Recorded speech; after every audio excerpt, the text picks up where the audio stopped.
All right, hello everybody. Welcome to VR Master League and the Challenger Cup for Europe. We're about to get started here on the penultimate week of this most ultimate season that it's been. And we're going to name a few master teams here to advance to the finals next week and their chance at a championship. So on the casting end of things today, I'm Palador. We've got Luke casting beside me. We've got Glean on the sidelines, Newton Dad on the cameras, as well as Gilligan somewhere out there in the shadows, helping us with the modding end of things and get these teams organized. That said, this is an exciting event as always. The culmination of weeks and months really of work here across the season. How are you feeling about it, Luke? Oh man, I'm feeling so good. I'm just excited. I mean, it's Challenger Cup. It's the last Challenger Cup, what people always like to call finals qualifiers, right? I mean, the winners of this is not only going to Masters here, but they'll get to play next week in the finals. So, I mean, that's just an exciting time for all these teams. Oh, absolutely. And Glean, how about you? Same kind of question here. Just how are you feeling about how this season has panned out across these top divisions of Master as well as Diamond? Yeah, I love the different shifts that we're seeing from these different players. Some of these teams that we're seeing up and coming past Season 3 and part of Season 4 are now competing once again, so they have another shot. And especially here in EU, where unfortunately we had to have one team in the Master Division drop out of finals. Now some of these teams that are looking to try and sneak into the Master Tier here in the CC have an extra chance with an extra slot to be able to make it in. So critical chance that a lot of these teams will be looking to take advantage of here in the very last vestiges of this season, pretty much.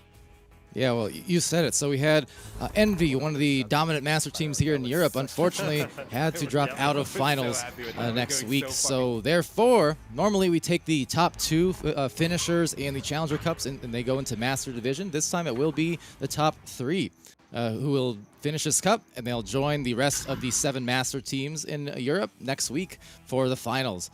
For the Challenger Cup, 2-day event here. So same time, same place on both today and tomorrow, as well as North America. They have their matches happening on later on for the Challenger Cup. That starts at 3 Pacific time. But yeah, a lot of excitement in the air for sure. We even had last night, an OCE kind of community cup there, a Contenders Cup, where it was not in the context of the season necessarily. It was a kind of a community-ran thing there. But it featured the top 4 teams of Oceania as well in an exciting double elimination tournament that we just casted yesterday. And that was a fun one to watch as well. Leviathan reigning supreme in that one, but a lot of close matches all around. That said, we don't have to wait too much longer because the start of the first round time is now. Let's get to it, ladies and gents. Let's get to it. Round 1. I mean, it is worth noting. I mean, these teams have gone 1 for 1 this season. They fought twice in Cycle 1 and Cycle 2. And we got juked. We got juked? Oh, we did. We got juked. We did get juked. But anyway, I'll continue then. I mean, it's worth noting that they just played on October 7th. They were one of the last games of the season for Rise Against Fireballs, and Fireballs won 32-19. You might say, Luke, that's a pretty good look for Fireballs. Yeah, it is. But they also played July 27th, the first week of the season, and Rise beat them 26-6. So, I mean, this team certainly has gone blow for blow with each other, but, you know, anything can happen here in the CC. Everything is down on the table for sure. Oh, yeah, absolutely. And I definitely recall that Fireballs were indeed appropriate to the name. They were absolutely on fire in those matches. From what I recall, it was a back-to-back that last week that we had casted, and they had some really strong performances for sure. In fact, for Fireballs, they ended this season on a 5-game win streak. So super impressive without a doubt. And with that, I think we're juked again. We are. They're just really good at juking. I mean, they're just practicing, you know. It's the nature of the meta these days. It is, right? You know, gets to get the disc, juke on the floor. They're just juking the casters now. You know, they have to stretch those extra legs. But I mean, it is worth noting that also Fireballs have had a heck of a season. I mean, climbing through the ranks, Rise has always been kind of that top team that everyone kind of sees. But Fireballs, I mean, they've been around since a season 2. Let me correct that. Season 3, sorry. And I mean, they've just climbed. They've just been good.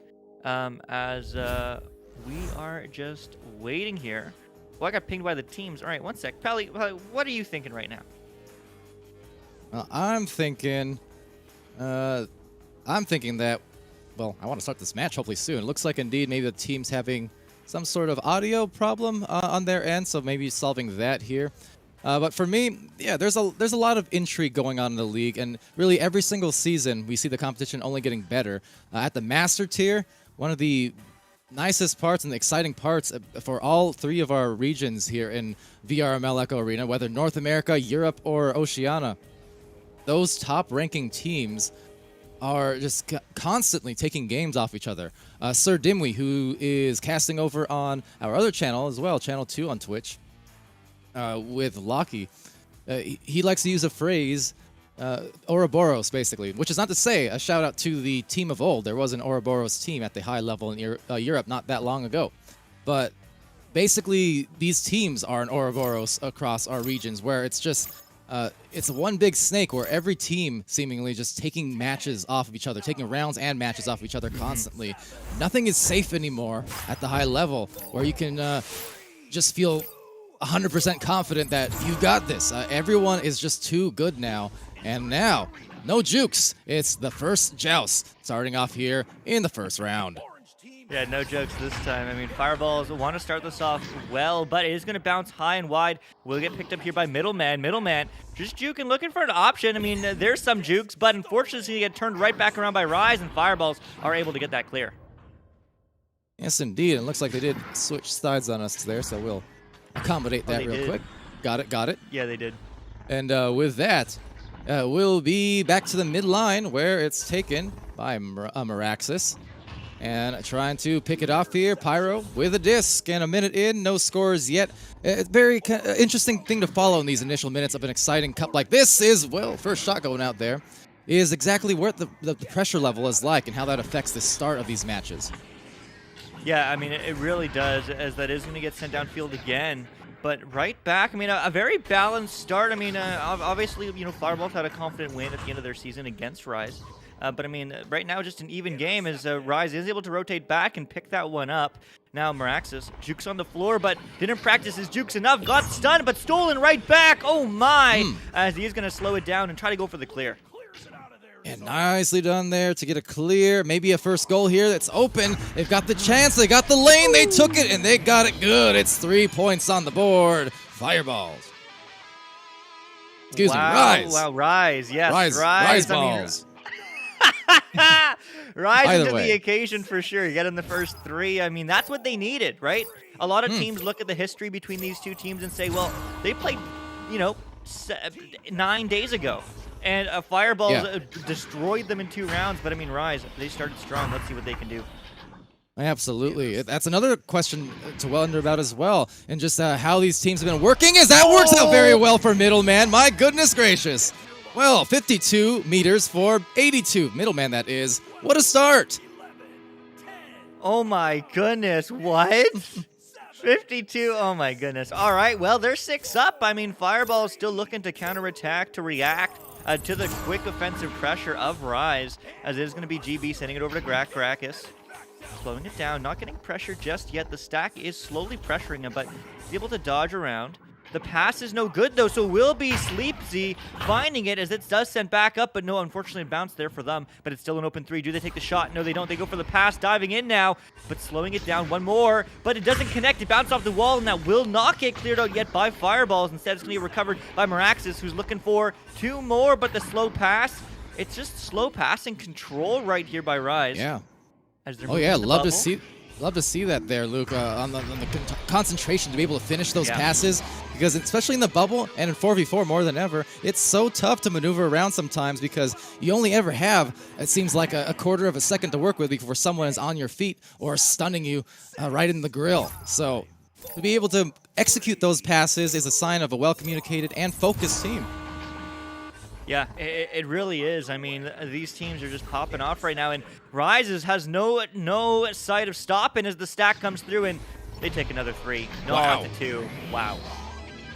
So this time coming in from Meraxis, an absolutely ferocious start here coming in from Rise. We mentioned how Fireballs had ended that season, regular season, with such a strong streak, 5 wins in a row and some impressive ones at that. But Rise certainly here, not a team to doubt. You know, they did go 2-4 in the last couple of weeks. Oh. But right now, this is when you want to show up, and they are showing up, and they are going up by another 3. The baker's dozen for Dirty Mustard. Wow. Just absolute wow. I mean, Fireballs, I mean, I take a pause, honestly. I mean, maybe they're just saying this round's a wash, I don't know, but there's still over half the game remaining. There's still time for Fireballs to come back, but it's going to be GB moving it down to Zaida. Zaida looking for a pass across, it's good. Right back. But they need to get this control, but they don't get it. Dirty Mustard just gets the clear downfield, and the stack's there to recover, and just like that, oh, misses the net, unfortunately. Grabbed here by Sleep Z, but losing the handles, but they'll get it right back. They're continuing to burn absolutely hot, and what a start. So this just goes to show, whatever happens game to game, week to week, it is all about the Challenger Cup right now. It is all about the end of the season, because these teams in this double elimination tournament, they are playing, they're playing for their lives, and they're playing for championship prizes and glory. And right now, I'm just thoroughly impressed with the start we're seeing from Rise.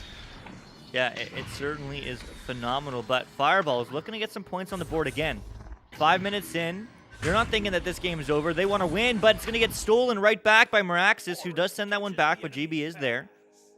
So he's happy to slow it down and just take the time here, which is, you know, shows the skill and experience of these teams, really, because, I mean, despite that they're 15 points down, despite that things are looking bleak, I mean, they're still trying to try to play their game, try to play their pace of the game, but that's going to bounce almost in the net again as a VR Zeta picks it up. Yeah, that's exactly what you need to do as well. I know down big at this point, and you would think maybe now is the time where they got to rush even more, but because of the fact that they have not gotten that first score yet, they just need to get it, and they need to get it in a fundamental fashion, in a way that can calm them down a little bit.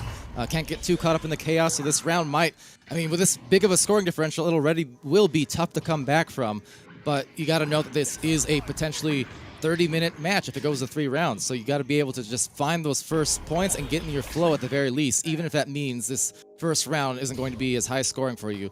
Just get something good and something easy, high percentage if they can, once they're on offense again. Yeah, if they can, but Meraxis, I mean, they want the 20-0, they want the mercy, they want no rest, but that's not going to get cleared out just yet. As it is going to get slapped back right and picked up from the hands of Meraxis again. I mean, phenomenal job on the back line there, just keeping the pressure on. But that pass will get read by Pyro, who is going to send that one all the way through. But the stack is back, but the counterattack won't come through because it's going to get stunned out. But the pass is there. PR Zeta right back. Fireballs has a flicker of hope as they dive in. They take the shot, though, but Middleman says no. Oh, Middleman, 82, veteran player across the years of Echo since the very, very early days, famed for being on Quackheads for much of the VRML career there, but such a talented goalkeeper. Won't just save those 3 attempts, will save things right in your face. Such a great goalkeeper there, and with that, they're keeping up ahead by 15 points as Sleepsy rolls it in, a few jukes, but now a save coming in from GB. That is a good one to react and offer that rebuttal to maybe get their 3 points on the board here with a fast stack, and now they approach. Still denied their goal though, Luke. So tough. It is so tough. They finally do get 2, and just like that, go. Fireballs are on the board, but oh man. First 2 points, especially after 8 minutes to play, those are going to be the hardest points of this entire match. Now that it's done and over with, you gotta be feeling for Fireballs. At least for them, they can calm it down hopefully a little bit now and just get it going for the last 2 minutes, and then going. Here we go. See what we're talking about. It's just sometimes you need that first goal to start getting the confidence and start causing more turnovers and start getting more shot attempts as they do here, but being dealt a brawl and a turnover again. Yeah, I mean, trying to go for those juking plays, it seems, fireballs, and I mean, that's not the way to do it, especially at this level. Teamwork makes the dream work, and unfortunately, all the teamwork stacks of Rise aren't going to get a read on that immediately. But we'll get slept back down by Sleepsy, and VR Zeta is going to pick this up and send that one through, but right into the hands of Middleman, who sends the one back in, and it will get picked up by Rise. Sleepsy taking the disc over. Good spacing here as the team's fan out on the offense. Another pass down below. A little too strong on that one, so maybe right back to Zeta. As Zeta gets a clear, they immediately look for their stacks, although Mustard doing a great job to break them up, so delaying just enough maybe to, there you go, get the defense back in the goal, and it was indeed Dirty Mustard. Yeah, the rotations are just absolutely clean from Rise. End-to-end gameplay, I mean, they're just a machine. They want to win the Challenger Cup. They want to get in those top 3 spots to get into Master, to get into Finals, to get into that prize, the prize contention, rather. But it is going to just get picked up here by Rise. Diving in, looking for the reset, though. They're happy to take time, 45 seconds on the clock. Yeah, and why not? At this point, unlike the regular season where you want to play all the way, at this point, your focus is just to finish top 3. And whether that means scoring more or just stalling out towards the end, you just want to make sure that you take care of business here and basically keep control of the pace. I think that's the biggest thing for Rise. They've obviously got a lot of points on the board already in this first round. But you want to make sure that this pace stays in your favor. Don't let these turnovers that we see here happen, because that's how they'll give away momentum to the other team, as a bounce shot will just miss off that pole. Just missed, but with 6 seconds left, they're looking to collapse on this bubble, maybe? Maybe they're just looking to burn some time. All right, but I mean, what a game from Rise. 15-2 round 1, oh my. All right, well, to the sidelines there, we'll check in with Glean to give us a little glimpse at what went on. Yeah, and this was a fantastically played game by Rise. You could see that their speed was the thing that they were focusing on. They were practicing their regrabs there as things were getting set up, and we had a couple of pauses, but you can see why, because their speed was just so punishing at multiple occasions during this round. They were able to get out so much faster than the side of the Fireballs, and that's what led to a lot of these points, since they were able to get to the disc first. In addition, you can see the Fireballs were just a little bit out of their element. They couldn't quite handle the stacks and the pressure, but that might just be first round jitters. They're on venues for the very first cast, the very first game, in fact, of this Challenger Cup. So they started getting back into it, and you can see that they're starting to lock down a little bit more, as they were not only able to score points, but they were able to hold off a lot of the momentum of the side of Rise, because Rise didn't score anything else after those 15 points. They just weren't stopped for about 3-4 minutes at a time there. So you can see that they're starting to get a handle on things, and I would not be surprised to see a little bit of a comeback here in round 2. And hopefully we will get that for a round 3 for an exciting match between these two teams. All right, thank you so much, Glean, on the sidelines for that insight. And we know one of the stats that does stick out and that lends credence to what you say there about warming up into the match. 11 shots taken for Rise, 7 shots taken there for Fireballs. So although the scoring differential was huge, considering for the first half, maybe even 2/3 of that round, there were basically no shot attempts from Fireballs just about, but they started getting them up there towards the end. So that's at least one promising sign, and they even have possession here first off the joust. This is another promising sign, as it just misses a pass, however, and sails right back to Meraxis. But what a take back by Zeta. That was an incredible grab, and just still couldn't find the shot, but on the second opportunity, rebounding and finding GB. What a recovery. I mean, Fireballs recovering the first points of round 2, which is what they needed if they want to take this to a 3rd round and, have a chance of winning. But what a recovery also in the bubble. I mean, some missed shots, some missed opportunities, but they were there to get the disc in their hand into the back of the net. So this is going to be a just advantage now for Rise, but they're getting pressured quickly as a Middleman is looking to send that one through all the way now to Sleepsy, looking for a long 3, but no, passes low, gets pressured, but the Dirty Mustard is able to pass that one back. A good start already. They got those first 2 points. They've got another possession here with that takeaway from GB, who had just scored the other side. The stacks looming and impending, maybe an open goal. No, being covered off just in time, although bouncing off of that iron. So taken back by Zeta and taken back by Meraxis again. An exchange of possessions, rapid fire, but you can still see the pace has certainly changed compared to those first 5 minutes of round one. It certainly has. That's bouncing into the Fireball's bubble, but it will bounce out. And the stun game is strong from the Dirty Mustard, but he's going to go for the reset now, buying some space and time for his team, getting everyone in there. It's a long pass. Sleepsy not quite connecting, though, to the Dirty Mustard, as it is going to bounce high. Will get recovered, though, when the resets comes through. Some good aggression coming out from the orange squad. They are pressing outside the bubble, 3 out of the 4 players, but still doing a good job not to get stunned out at the very least. The coverage is there, the pass slightly off, taken by Gracchus, who clears it. They immediately link up their stacks, but likewise for Rise, as 2 stacks get back and maybe rush a little bit of a clear there. Miscommunication. They give it right back to the 4 players in the middle for Fireballs. Yeah, they do, but the pass doesn't quite connect. There's a bit of a rush pass there, too, as the slap does come through, but it will just get picked up by Middleman, who's happy to get that one out, but it's not going to get out all the way. I mean, both teams struggling with some passes and some clears here, but the reset is just going to slow it down as Gracchus is on the back line. Sends it up to Zaida. Zaida diving in, gets stunned through, though, and Middleman will happily pick that one up and try to send it through, although it's going to get stuck in their end still. I got caught slightly in no man's land there once they left the anchor. Anytime a QB leaves the anchor and defenders nearby, those jumps out are just will be really good for just causing disruption and not allowing players to move around. You saw a duck attempt was there, but also just well read. And at this level of play, people definitely expecting that when they see divers coming on in. And you got to be careful and aware of it as Middleman takes it back for them. So now kind of an inverse of what we saw in the last round. So still scoreless here for Rise as trying to score some more Fireballs. They do get the disc and ducking, weaving, and finding the open pass right down the lane, but snatched out by Meraxis. Looking fantastic there in the goal and still holding them off on this defense. Yeah, only 2 points on the board from either team so far, but this might change right here, right now. The stack picks it up, and just like that, Sleepsy gets 2, tying it up. All Rise looking to come back.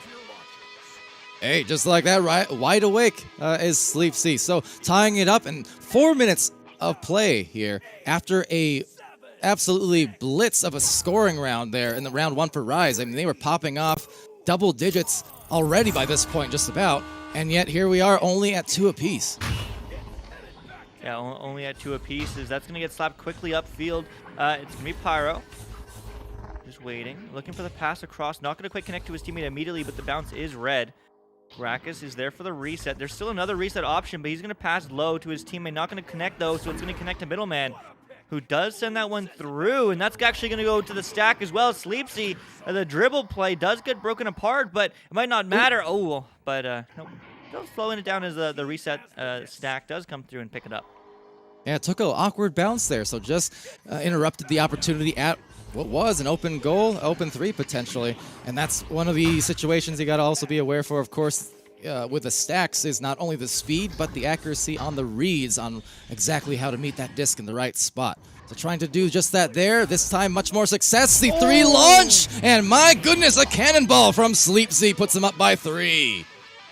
Oh my goodness, Sleepsy popping off in this round. I mean, 5 points to his name, and that's all the points on the board for Rise. I mean, wow.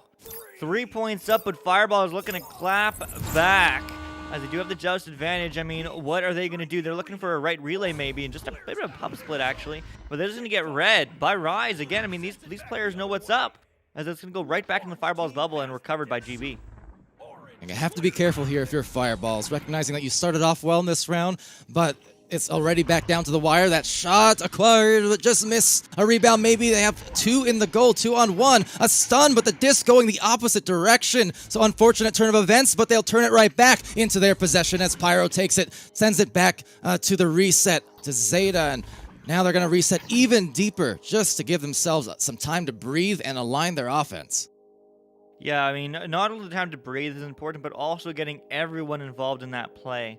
And again, we saw this in round 1 when they were down 15 or 13 or something like that, but they're just slowing it down. They want to play their game. It doesn't matter that they're 3 points behind. They know there's 4 minutes on the board.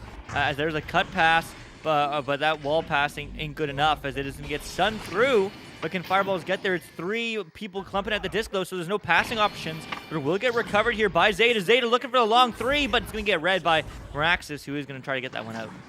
I think one of the things they're doing here that they could tweak maybe as a shot goes out. Let's see. Right off that pull, but a rebound and put back down. The Dirty Mustard gets the 7-2 lead for Rise. What I'm noticing there from Fireballs in that last possession, even though they are slowing down, Luke, the QB is diving into the goal and making the move and then finding a pass, but before they actually have a teammate who breaks away or wins a brawl. So they're slowing it down, but they're still going into kind of a numbers disadvantage in a sense where everyone's covered when they're making their move. Yeah, exactly. And I mean, there's another open opportunity, but not quite connecting. But I mean, Rise is doing everything right as the net still isn't covered. I mean, the dive, there you go. Up 8, Rise looking strong. Yeah, it was looking like a whole new round the first few minutes of this second round, but Rise looking much like the Rise of old, which is to say 10 minutes ago, because they are back up by 8 points, pressing on that double-digit advantage soon. And unless Fireballs can make their move, they're going to be facing a 2-round sweep here. They'll still be alive in the tournament, that is. They'll still have a chance to come back in the lower brackets, but that said, certainly a position you don't want to find yourself here as another turnover going the way of Meraxis and Rise, as they'll get stunned but still have some offense on the way soon. Yeah, I mean, just disciplined play from Rise as they get another 2 points on the board. I mean, just look at that passing. It's just so clean. I mean, they're hungry for the, getting to finals as they're now up 10. Yeah, double-digit it is, and with only 2 minutes left, this will be a rather large hill to overcome, but likewise, as I said, towards the end of round 1, or towards the mid-points of round 1, even if this one is out of hand, you got to recognize that it's still a long tournament as well. So continuing to find that execution and find their flow, it's still going to be to Fireball's benefit regardless of these results here, because they're still going to come back in another few minutes to face a lower bracket team. So they need to find that stride some way, somehow, as we wind down this round. Yeah, they really do, and there's some good, clean passing as they get 2!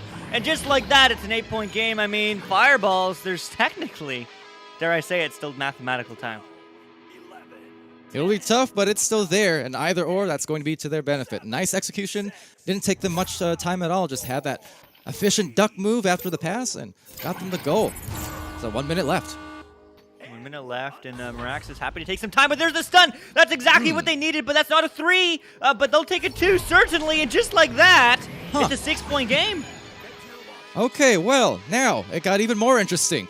Only a minute left, less than that, in fact, but Rise has to be careful. Don't play with your food, right? As Giannis says in the finals last season, or for basketball, just you can't play around. You cannot take anything for granted. We actually ran with this theme to begin the streams, right? Where every single team, there's another turnover. Every team in Diamond and Master, they will punish you if you let off that pedal.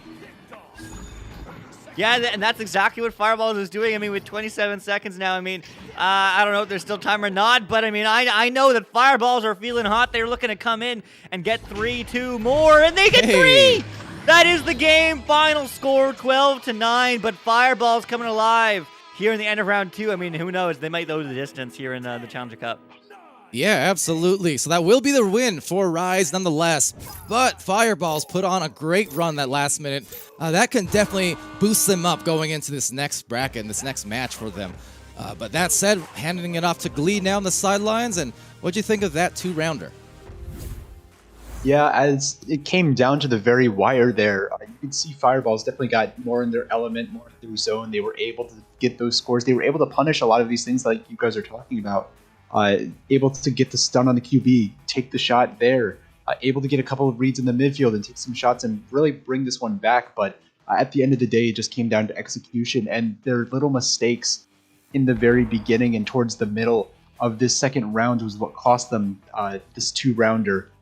And unfortunately, they will not take the win here, but well played to Rise to be able to capitalize on their speed advantage as well as their scoring advantage in just executing much better at the end of the day. So GG's to both teams, and we will be moving on to the next one for sure. Oh, yeah, absolutely. Thank you, Glean, on the sidelines there. And well played, certainly from Rise. That is the way you want to start your stream and start your tournament here across these 2 days of Challenger Cups.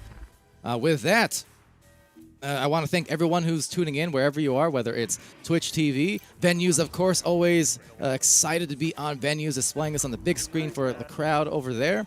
We have Facebook Live and YouTube gaming as well. I mean, wherever you are, you're in the right place, the right time, rest assured, all weekend long here on VR Master League.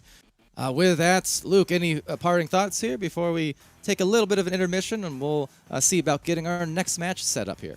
Man, I'm just excited. I mean, the last 30 seconds there of the game is what I'm expecting to see all night long. So it certainly will be a good time. But all I want to say is, yeah, you have any hype moments like that one, make sure to clip it and ship it. We do have a VRML clips channel there in the VRML Discord for Echo Arena.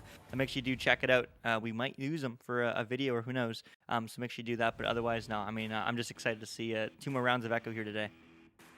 Oh, that's right. And also quick shout out as well. We're trying to hit our 2,500 mark there on our VR Master League Echo Arena YouTube channel for subs. So if you haven't already, go check it out. It's Echo Arena Master League, all one word.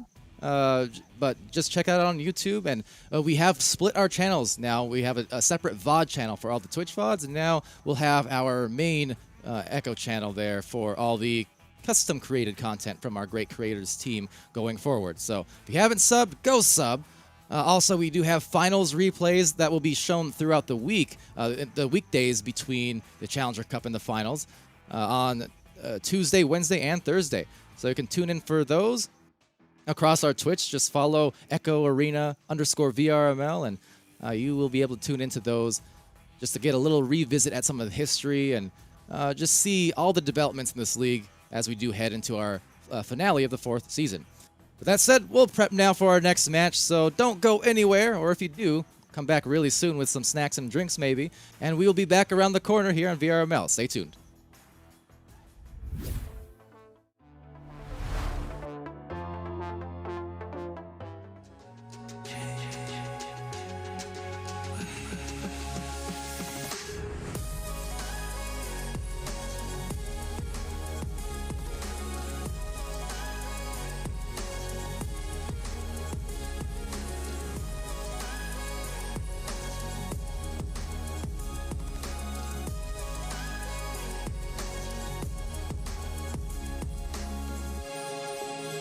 VRware. Our passion is for the future.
VRware. Our passion is for the future.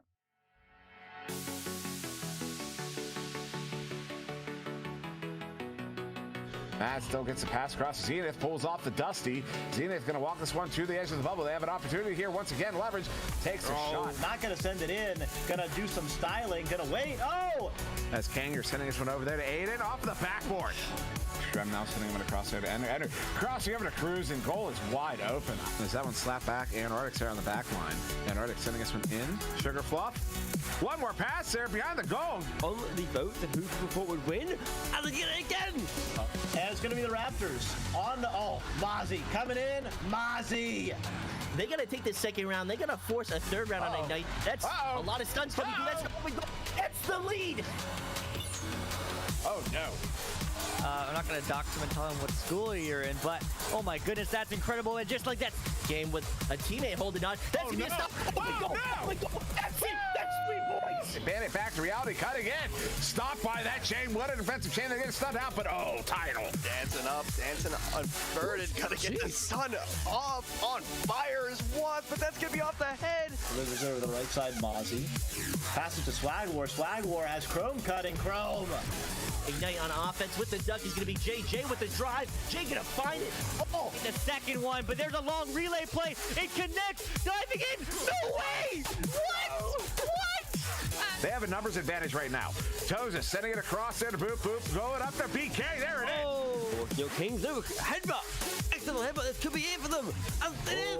Oh. More dances, so those boots are made for walking, but what will Wazit do? Well, Wazit's gonna walk it in and then score a 2. 6 running in the lead. They're going to be clearing it into that tunnel. Looks like a perfect pass to Orochi there.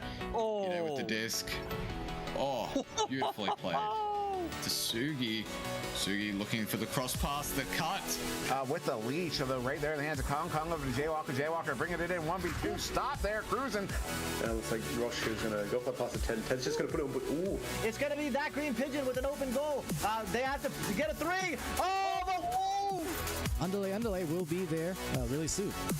And that said, wow! Mama, E-I-E-I-O. Sends that one out, but then they have some Voidless. Voidless to VTS King, who sends that one in. Breezebro gets a stop. You're going to take it right now, giving up a pass and a lot of fakes. But Rough, the right stuff. Official match here. Both these teams attempting to complete that process. And what? Oh my goodness, wow! What the? Let's save. A grab back, a save again, and another grab back. Speedy gets that one picked up, trying to send it out. Oh, the chain gets her, though. Sent in there by Sokka. Sokka. It's Whoosh getting stunned, so Mamba found the disc, found the shots. It is a great hit from... Mistake we're seeing again and again. The missed shots, the missed passes. Please, this time. Oh, they do not miss. Why are you not excited about how good Gravity is playing right now? No way. Flying in, getting stunned out. Mozzie jumping in, sending it in. Holy cow. As that is going to get cleared down the other way, and oh my goodness, there's an open 3. The bounce shot. It goes in. What a shot. Delivering it in. Swag War. Oh my God. Far side, picked up by Galti. Galti sees the open goal. Galti. Oh my goodness. Like Kaika, maybe looking for that long 3. And he takes it in. And they're able to get that disc back into possession in Final Frontier and actually pull out 2 more. Unfortunate the pass didn't quite connect, but they still have an opportunity to back pass. The 3. Oh my goodness. Yeah, but now they have an opportunity here. Everest now moving forward. They have a 3-point shot. It's coming through. It's in. Oh.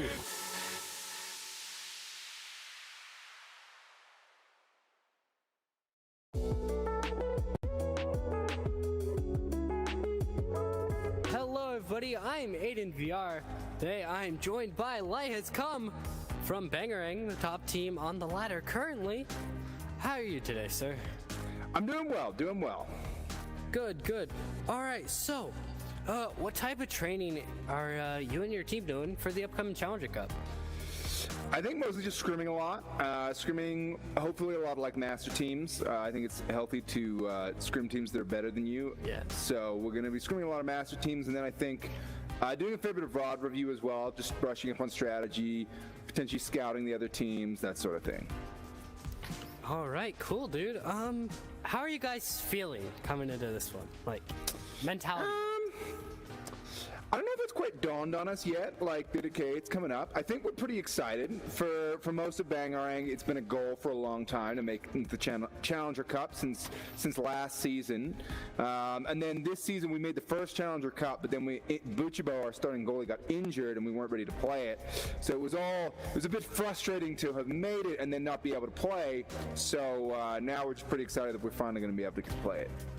One last question. So, you guys are top of the ladder.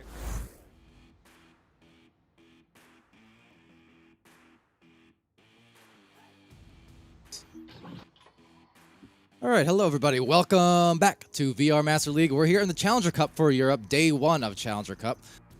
And following up here on this next match, well, we're following Rise, who definitely rose to the occasion in the first match.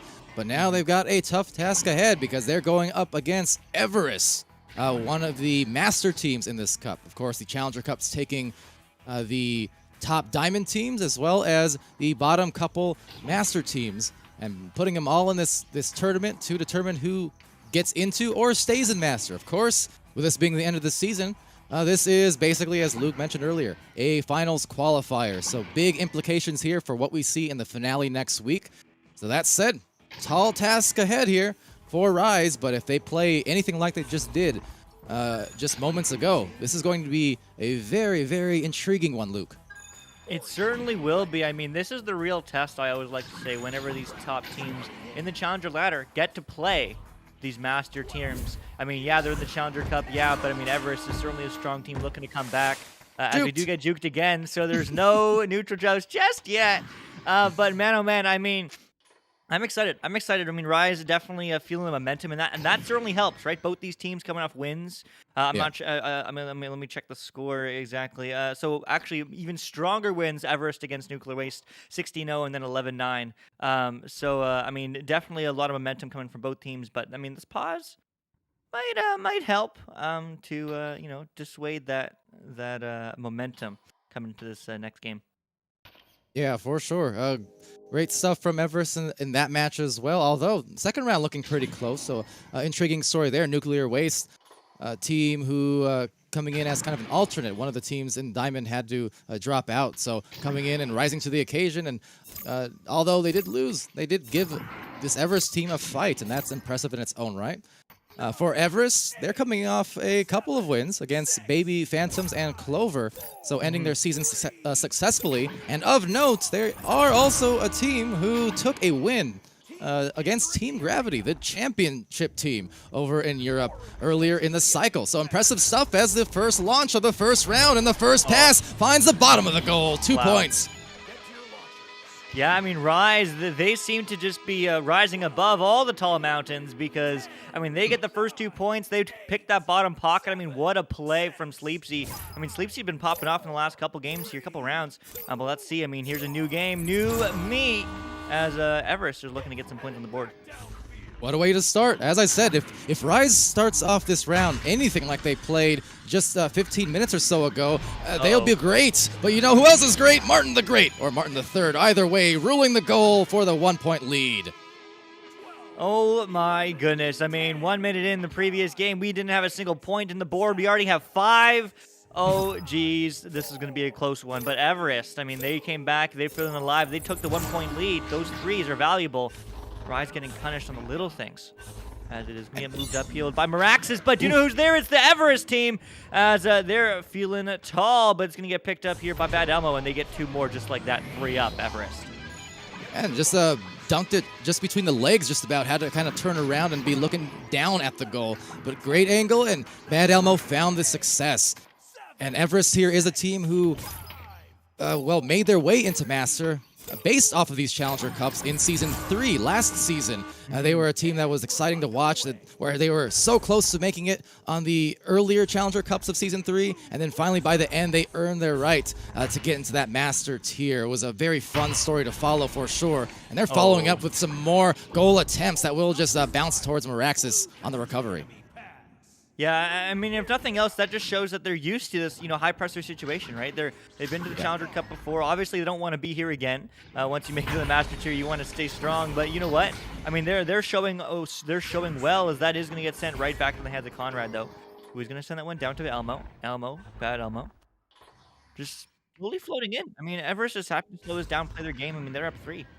Ooh, a little bit of a strong pass there. So an unforced error, turnover, but one way you can make up for mistakes is just with pure speed, obviously. If you miss the pass, miss the shot, hey, if you get those stacks by quickly, you're going to get that disc right back in no time at all. And wasting no time to get it into that blue bubble, as it will be kind of a 50-50, but squeaking away. And another play this time. Had to crank backwards for Bad Elmo, looking up. So it doesn't matter the angle. Bad Elmo is glad to tango with the defenders in that goal. He absolutely is. I mean, Everest doing what they do best, but Rise, I mean, we saw some early strength. Let's see if they can continue it. I mean, this joust advantage gives them that quick disc possession. Miraxis now to Sleepsy.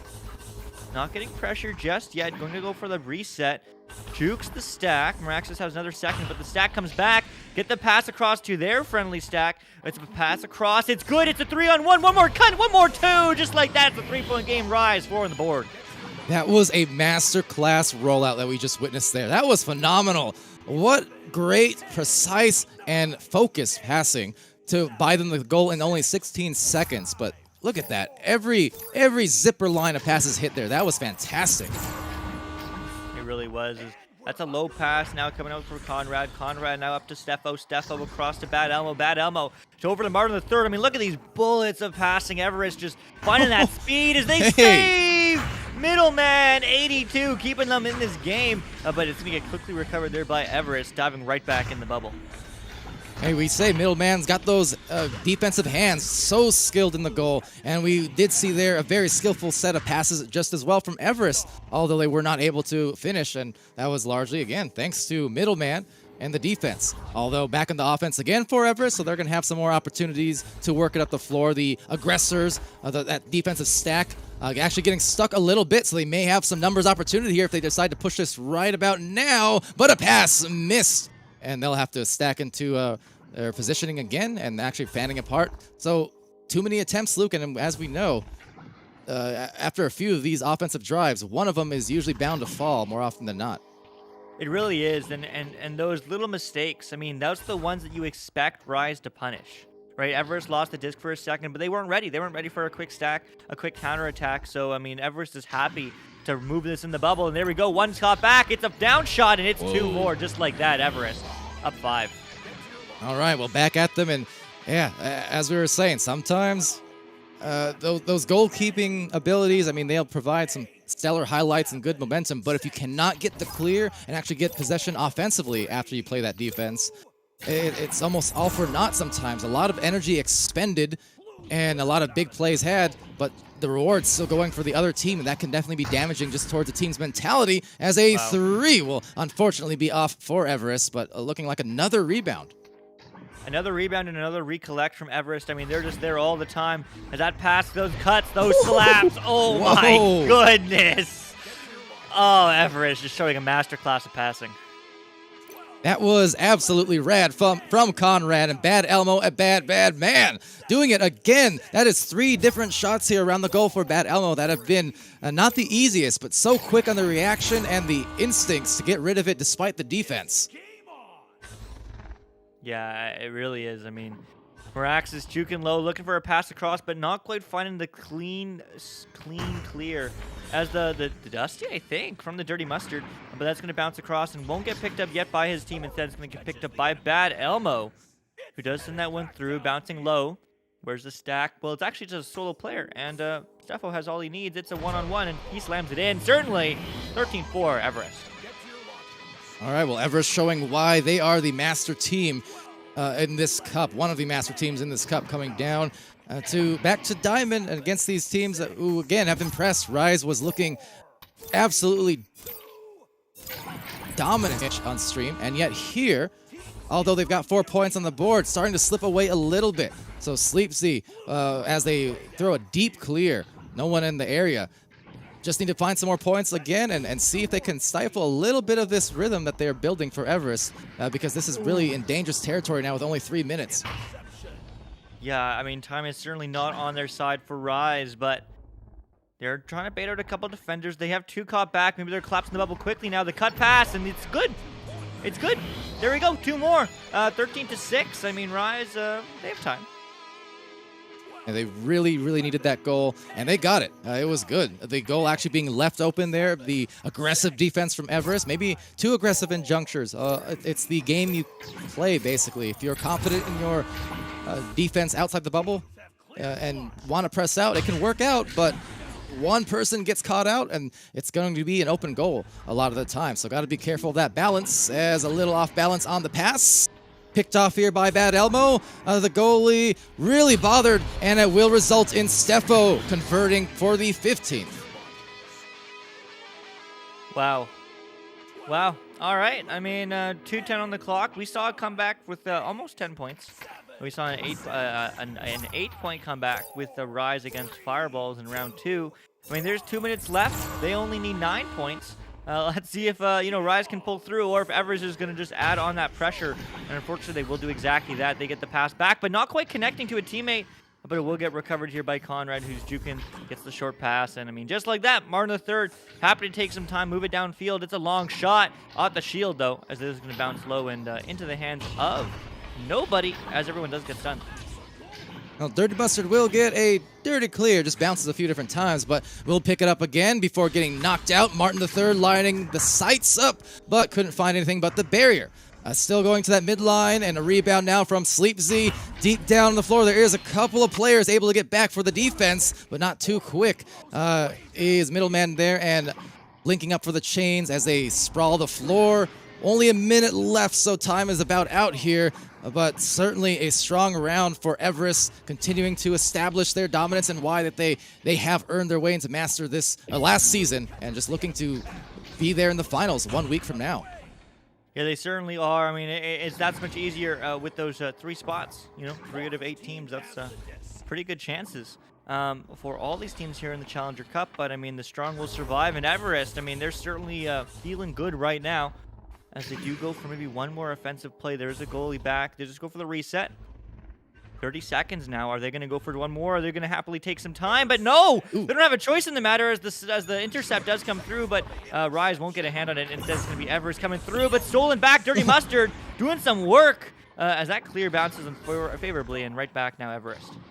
Grab after grab, nab after nab, pass after pass, but gets past the goal. So we'll be rebounded by Conrad, and one more opportunity at a scoring play here just to end the first round. Nice and sweet, and right into the goal at top of the pocket. They dropped it, Bad Elmo, for 17. But with that, we're going to hand it off to the sidelines now to Glean as Everest successfully completes the first round. Yeah, Everest able to take the first round here, and I think you guys highlighted the major point here is that Everest has been playing at that Master Tier level for a while now. They got into the Master Tier, I believe it was the end of Season 3, so they've been in here for a little bit now, and having played at that level, you can see the experience really come through. Their passing is so crisp, and their execution so clean that they were able to put on a lot of points, and even when they're under stress or under a little bit of panic, you could see that the slaps are still good. They're still on point to a place, and the communication is there to try and get it to a teammate, no matter what kind of stress is in the area. So a great execution by them, and we'll see if Rise can come back and rise to the occasion here in round 2 with some minor adjustments coming into here. All right, thank you very much, Glean, there on the sidelines. And yeah, Rise has done it before. They've shown the propensity here and definitely the intensity. But, of course, the tallest task is facing these Master teams in this Cup when you're a Diamond team, trying to get to that next level, trying to find that mark and claim your rights to be called the top tier, the cream of the crop, if you will. Now, speaking of, I do want to give one quick shout-out, because I did spot over in the Twitch chat an absolute legend in Affin Terror stopping by.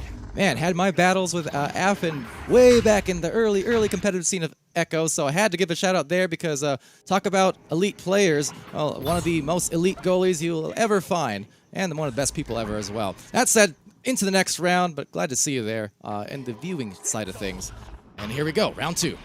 Yeah, here we go. And just to extend that, I mean, shout out to all you folks hanging out with us here today on Twitch, on Venues, Facebook Live, YouTube Gaming. I mean, seriously, the community is awesome. New and old, thanks for being here. Thanks for supporting Echo Arena. Thanks for supporting VRML. But I mean, Everest is looking like they do want to end this one in 2 as they get 2 on the board, starting us off in the second round. Well, they have not let off the pedal, at least not yet. So Steffo claiming the first couple of points. Rise back at the first offensive joust for them in this second round. Let's see what they go with on this play. They don't want to eat too many goals in a row, obviously, because we already saw Everest beginning to pull away by double digits there at junctures. They just want to hang in here and try to maneuver somehow around this aggression, which looks like is about to cause a turnover potentially, as they are very, very close up on these stacks. Yeah, very close up for sure. As that is going to get passed back. Middleman trying to get that one through, but it's going to go to Sleepsy. Sleepsy loses the hand. Uh-oh, but the recovery is there as Meraxis does pick that one back. Gets for the clear almost, but again, struggling with those clears, not quite getting that quality under pressure that Glean was talking about there, as that's an open 3. No, it's not. The goalie's there. It's just a tut. It's a bounce, but it's bouncing right back and out into the hands of Meraxis.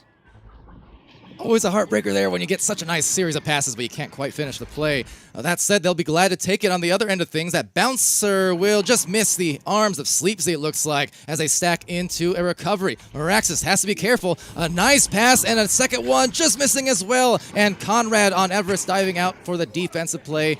Just the same. Those dives causing a lot of disruption, a lot of trouble. And in that bubble, it's going to be trouble if they can't get back soon. But Mustard recovers and has a little time to work with as they pass up high to Meraxis. They do pass up high to Meraxis. Meraxis looking for the cut across, but unfortunately Rise does move off. That Geo wasn't quite anchored where he was only a second to go, but that clear is good because it's hard to read. And in fact, it will get picked up here by the Dirty Mustard.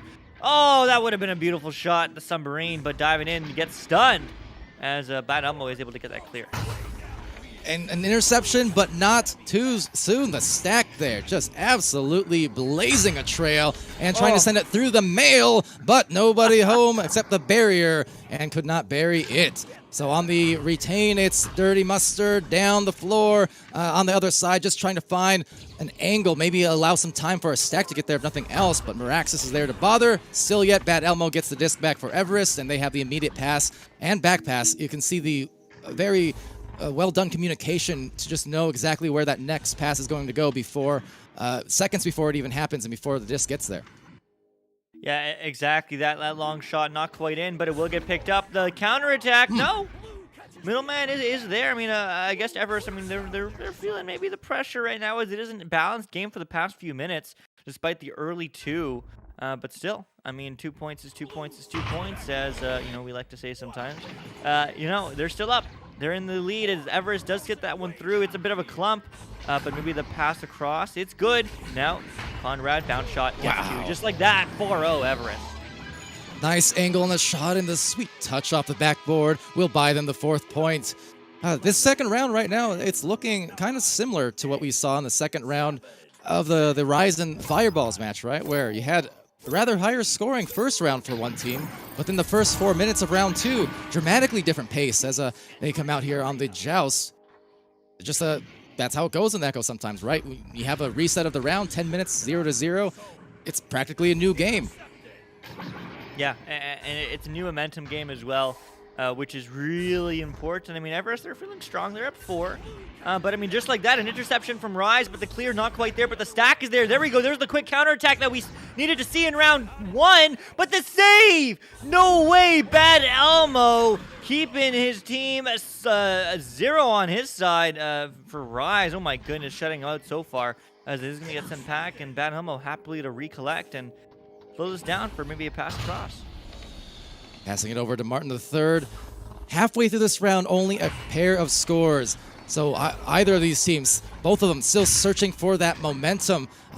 Always a precious commodity here, especially in these high-pressure cups at the end of the season where everything counts all the more. Now, this is an upper bracket match, friendly reminder, so either way, these teams will still be good to go regardless of the results and have chances to come back in the lower bracket, whoever does lose. But obviously, you don't want to find yourself there, trying to just finish off in efficient fashion as a high shot will be rebounded perhaps, although the stack does overshoot. So this will allow time for Conrad to recover, and now the goal may be exposed. A brief juke, and the extra pass at last to Steffo will make it count for the 6 points on the board.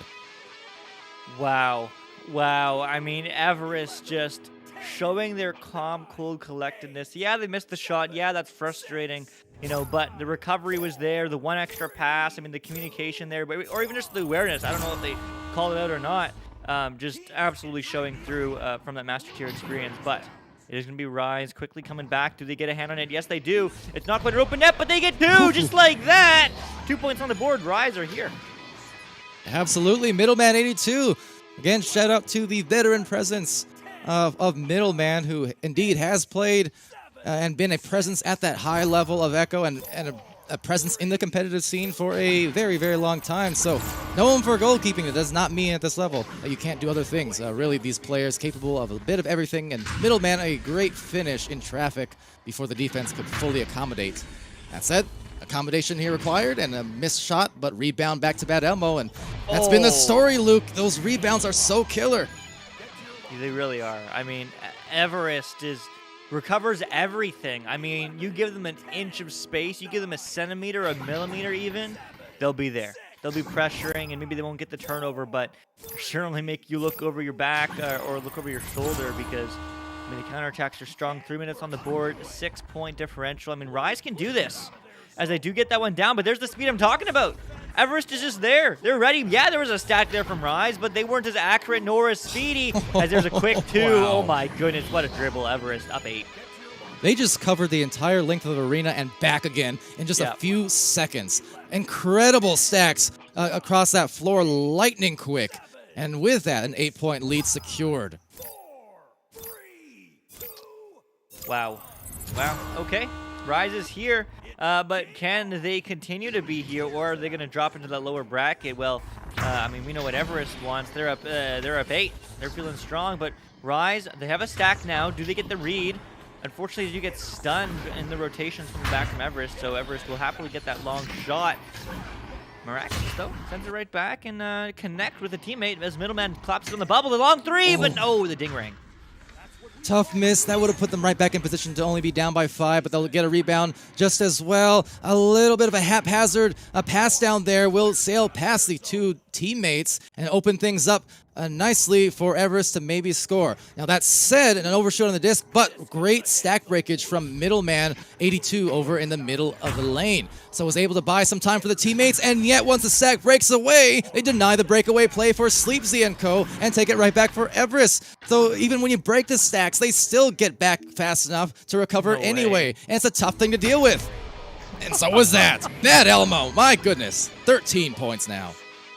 They're just there. Everest is just there. You think they're on the disc? They are.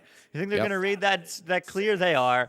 You know, you just have to be perfect. I mean, that's what Master 2 means, right? They're masters at this game. It's the reason why the top percent of the top percent tiles of this game called Echo VR and Echo Arena. Because, I mean, they are just beautifully positioned. The pressure, look at that stack. And they get the stun clean off as that is going to send through. But you know what? They broke one stack, but where's the second one? Well, they're coming through as they do get another stack, another stun, and another 2. Just like that, 15-2 Everest. Strong showing from Everest, and they really are pulling away now in this second round. The skills at full play, and they're not playing around. As you said, they're a team who I'm sure doesn't want to be in the Challengers Cup again after earning their way into Master, but the fact that they are here, it's as good of an opportunity as any to just show exactly why they, as you said, are the 1% of the 1% essentially. You're talking Echo Arena here as maybe a shot. Hold on a second. Losing the handles, maybe trying to pass the barrier. You're talking a league where years ago it was a couple dozen teams of 3. Now we have 400 teams of 4, and a lot of the rosters have 5 or 6 on them for that matter. So the game has expanded so much, and with it, the level of competition has risen and risen nonstop. Yeah, looking for one more shot. Not quite getting it, but yeah, that competition has rised, and unfortunately Rise will be gone from the upper bracket, at least until the finals. Who knows? Maybe they can make it. But Everest certainly looking strong there. But Glean, I mean, what did you see in that second round? Primary thing that stands out to me is the way that Everest played that round, especially in the first round as well. What they do is they create these small advantages with their skill, right? They not only get the stacks off a lot of the time, but Their shots and their passing are excellent, but what they do with those advantages then is they create so much pressure. As soon as they get a 2-goal advantage, they say, okay, we can pressure you at basically every turn, and already the other team is panicked because they're falling a little bit behind. They feel a little bit of pressure to try and score, but if you try and force these errors by constantly being on top of them, constantly forcing turnovers, you're going to snowball the game very, very quickly if you can execute on that, and that's what they've been able to do here so effectively. And that's one of the reasons I think we primarily see such a big lead in both of these rounds and why they were able to take this one. Now, Rise, not completely out of it like you previously mentioned. They still have a chance to make a run through the lower bracket in order to make it into this master tier and into one of those top 3. But that one chance is gone, and now it is do it or go home. So all of the cards on the table have to be laid out as they go through the lower bracket. Well played to Everest, and good luck to Rise as they continue through their games here. Absolutely, and thank you, Glean, for that. So on that note, we will be following Everest into the next match soon against the winners of Baby Phantoms and Team, that is to say. So a lot more to come here today. We have our other channels rocking and rolling, as I said, with VRML channel 2 and 3 over on our Twitch side of things going on with some games. And that'll be the same case for North America later on. We have the North American Challengers Cup starting in about 4 hours from now. So you got a lot to come. 2-day event, same place, same time on both days. So whether you're in venues, whether you're on Twitch, whether you're on Facebook Live, YouTube gaming, we're playing, we're casting, and we are expecting a fantastic finale to this season. And on to even more success and growth in the community coming up real soon. So with that, thank you again, Glean. Newton Dad's over on the cameras. Luke casting with me. I'm Palador. We are going to be back around the corner with your third match here of the EU Challenger Cup, day 1. So don't go anywhere, or if you do, don't go too far. We'll be right back.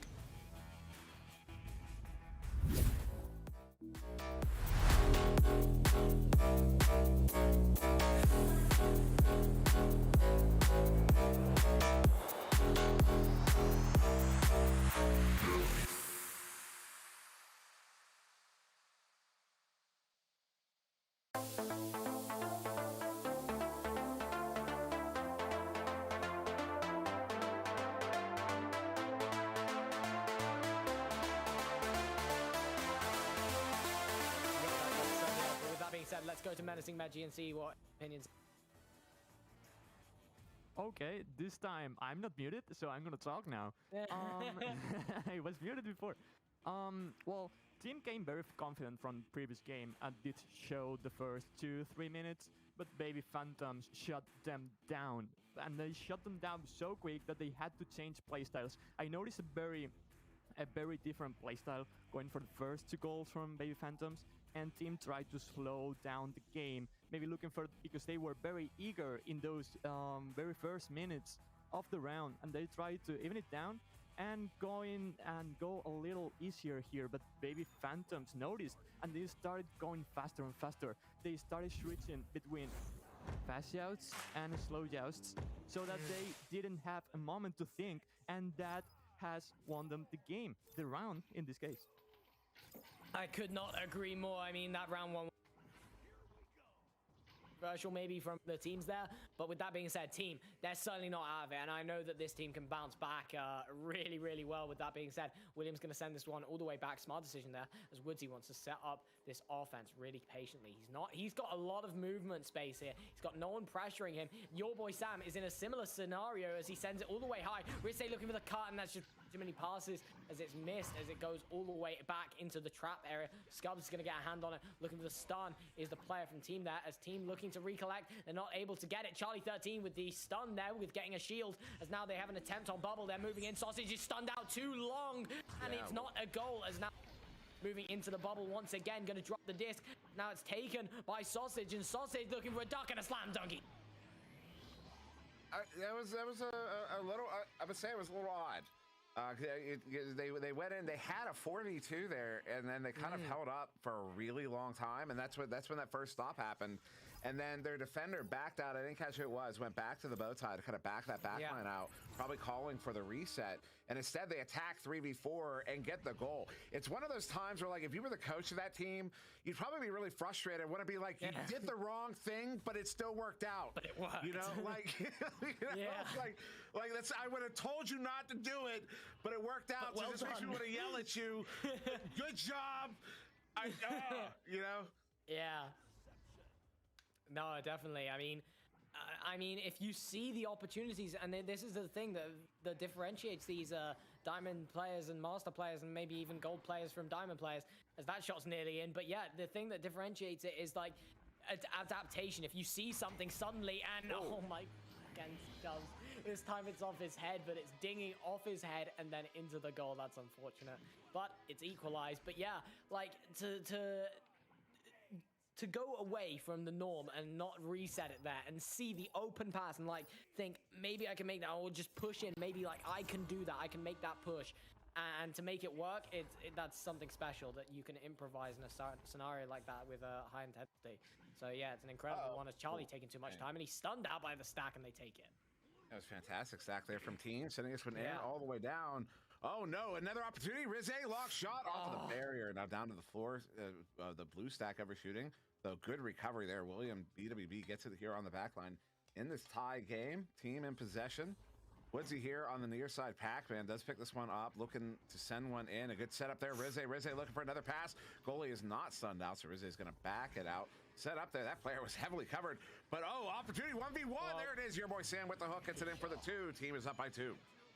I love those shots because under goal is always a position I try to, because I'd rather go to like the right-hand side, like right where the tube is, and sit there, because it's a much nicer angle than having to look straight up and take that difficult angle on the goal. But clearly no try on the side of team there, as they've no please, but they have missed this shot many times before. They've done.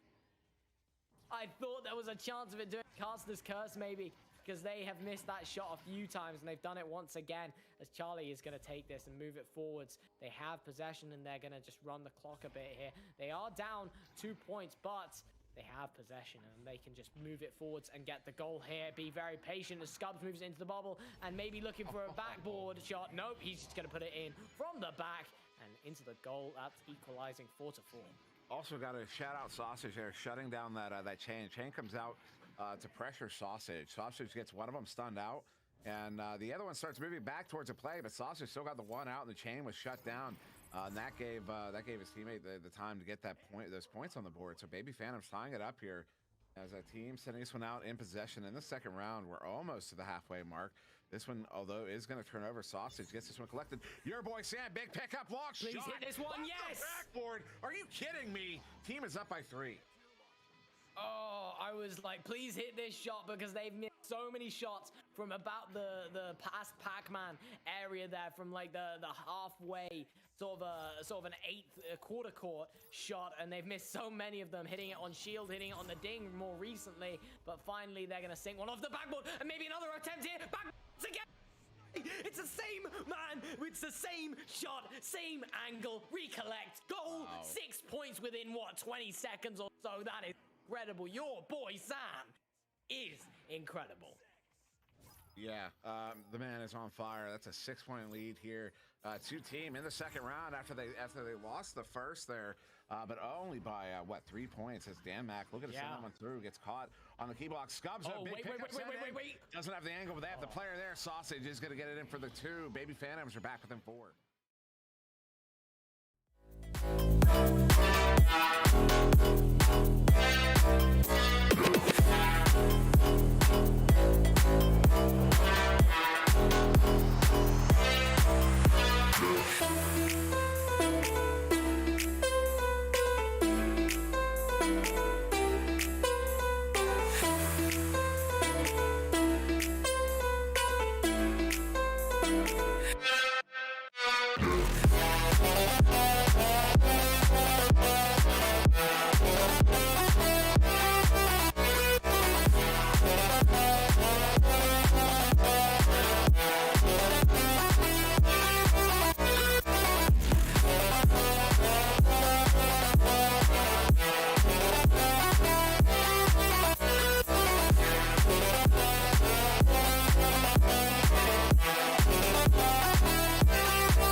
Sam stole off of Baby Phantoms. Actually, very good work from Sam.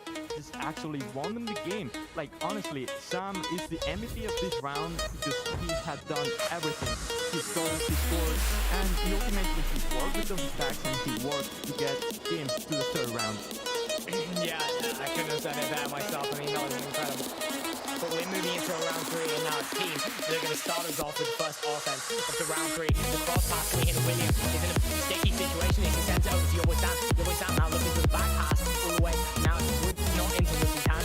Charlie 13 it is into Woodsy's hand. I can tell the future. Woodsy takes it. William BWB now sending it in maybe for an attempt. Shot as it goes in down to your boy Sam. Who slaps it over to Woodsy. Woodsy stunned out by the responses. He gets the pocket pick and that one goes Woodsy. All the way down, good defensive back there. Your boy Sam gets that one picked up there with the teammate William. Your boy Sam sending this one out, that one off of the nugget. Your boy Sam lefting it on the near side wall. Sending that one in, a good stop there. Who got that stop? I didn't catch it. Good angle on the camera. That was Scubs, in fact, who got that stop. This one sent out. Another good defensive recovery there. William BWB sending this one out, but right there in the hands of Dan Mack. Baby Phantoms back in possession. 1 minute in. We are scoreless here in this third round. And just to verify, this is the third round. Both teams taking a round. Baby Phantoms took round 1. Team took round 2 there. And we are in that third round now as William BWB is going to get that one turned over. Looking for the send out. Good recovery there. Woodsy, though not able to get out of the zone just yet. Now they're pushing forwards all the way into the other side. The shot comes through and it's not saved. Oh my, Ritsay managing to get the shot off and somehow past the hands there of those players as he gets it in 4-3. That is incredible. And now, yeah, we're looking at a dangerous game and team are carrying the momentum forward. Yeah, unbelievable team to get the first goal here. Almost 2 minutes in, 3 points on the board. And now Baby Phantom sending this one down to the floor there. Dan Mack sending it right back up. They have a chain to chase this one down. Defensive chain gets there first, but a good stun there. Sausage sending it in on the empty net, but that one's going to be off of the post and back all the way out and now into the near side trap where Dan Mack will get there first. Nice slap to get it to the teammate Scubs. In fact, a beautiful slap to get it to Scubs. Scubs sending it up to Charlie. Charlie back to Scubs. Scubs here has a lot of room. That chain, though, too quick. Gets that one turned around. William BWB gets it sent out. They're going to chain after that one. Good dribble, though. They're not able to pick it up. They overshoot a little bit, and it'll be Charlie 13 getting there first. It's a little back and forth at the moment, but a team kind of winning the ultimate tug of war here as they're back in possession in the Baby Phantom zone. And now, gonna see a play coming through here. Your boy Sam gonna send this one all the way back. Wise decision there, William. They're looking for another attack, and they already have a lead. Oh, but a missed pull there from the side of Woodsy. Is Woodsy now looking to recollect this one.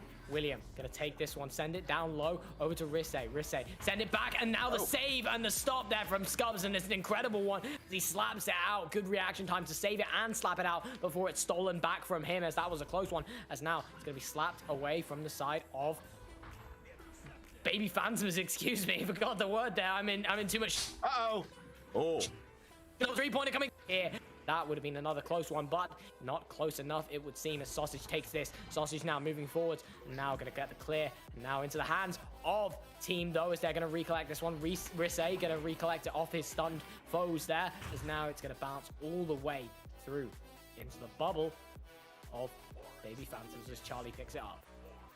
Charlie sending it up there to Scubs. Scubs able to get that one forwarded out and all the way through, all the way down to the edge of the blue bubble here. A couple players in the area. Nice leech there from Dan Mack. Okay. Unbelievable play. Yeah, that that's a 1v3, really. That's really fantastic, and especially when you're not even getting there through your teammates. You're leeching other players to get there, get the disc, and steal it off them, and somehow find the net. I mean, yeah, that's a 1v3. He's done it. He's done bits for his team there. He's done incredible work. As an intercept comes through there from Sausage, as he sends this one all the way down to Danmak, as pushing in.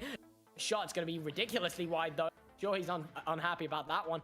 Now it's going to go into the hands of Sausage. Sausage going to send this one really high, looking for the shot here. Scubs is going to send the shot, and now they're one up. That's a nice another goal there. Baby Phantom's going to take the lead here, up by 1. Scubs from Sausage. And team going to find themselves back on this Joust advantage with just over 5 to go. So almost to the halfway mark of this 3rd round. In fact, the 3rd round. This team coming out on this Joust advantage. Woodsy slowing it down, trying to draw that attacker in. Does. Now sends that one up. Your boy Sam on the far side. Cloud. Your boy Sam sending it to the teammate Rizze there. Rizze dumping this one in. No one in the area. The stack, though, gets there, ducking 3. Bringing it in 1v1. Woodsy gets it in for the 2. Team are going to retake the lead here 5-4 at the halfway mark of round 3.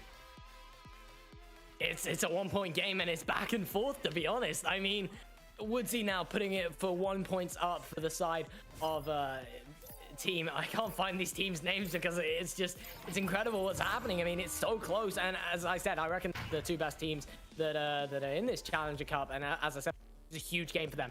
Put it into 1 round's decision to put exactly what happens for their fate, if they get finalist badge or not, if they get to play in the finals or not. To put that in this game's hands is ridiculous. And you know what else is ridiculous? Baby Phantoms putting another 2 points on the board to put them a 1-point lead now. And I love these 1-point games. I said it before, I'll say it again, because these 1-point games are fantastic. I mean, it's back and forth again and again, no matter what. The team really got to watch out there, because that was kind of I don't want to say a failure in the defense, but Baby Phantoms kind of were just able to walk that one up. They didn't hit that one with speed. Oh my goodness! Oh no, not again, Scubs! How's that happened to him again? Every single time that something unfortunate happens, when it goes in the goal, it always seems to be Scubs. Whether it's a Chicago, whether if it's off its head, I think that's like the 6th time now that he's either been Chicago'd or the disc has gone off his head. Incredibly unfortunate from him there. He's going to send this one low to Danmak. Good ghost pass there. He's going to go all the way through, and that's an incredible QB. I'm going to have to take notes there. Sausage moving forwards is now an attempted move there as Danmak somehow able to get a hand on this, as Sausage is going to be under goal, looking for an attempt on goal, looking for the jump towards the goal. Is now shot coming through. It's not going to be good, though. William looking like this does do so, and he gets a slap through. They're looking to add their lead to even more than just 1 this time, and to really start hitting hard. But no, looking to deny them. It's an attempt on goal, but your boy Sam's the first one back in the hands of Sausage, and this is possession change back and forth. I mean, I don't know who's going to have the disc next. Who's going to have it? Is it going to be the side of Baby Phantoms or team? At the moment, it's Danmak. Danmak now looking for an attempt on the bubble. Going to send the cross and the intercept. But not good enough as Charlie 13 gets it. Your boy Sam jumping out for that one, trying to read it and get the catch. No, he doesn't manage to do so. It's 8-7, another 1-point lead. Yeah, you can respect the challenge there. You can see what he's going for. He saw that cross pass. He knew it was coming. Yeah. Jumps out for it, and it he wasn't able to get the grab. Sometimes you just don't win that race.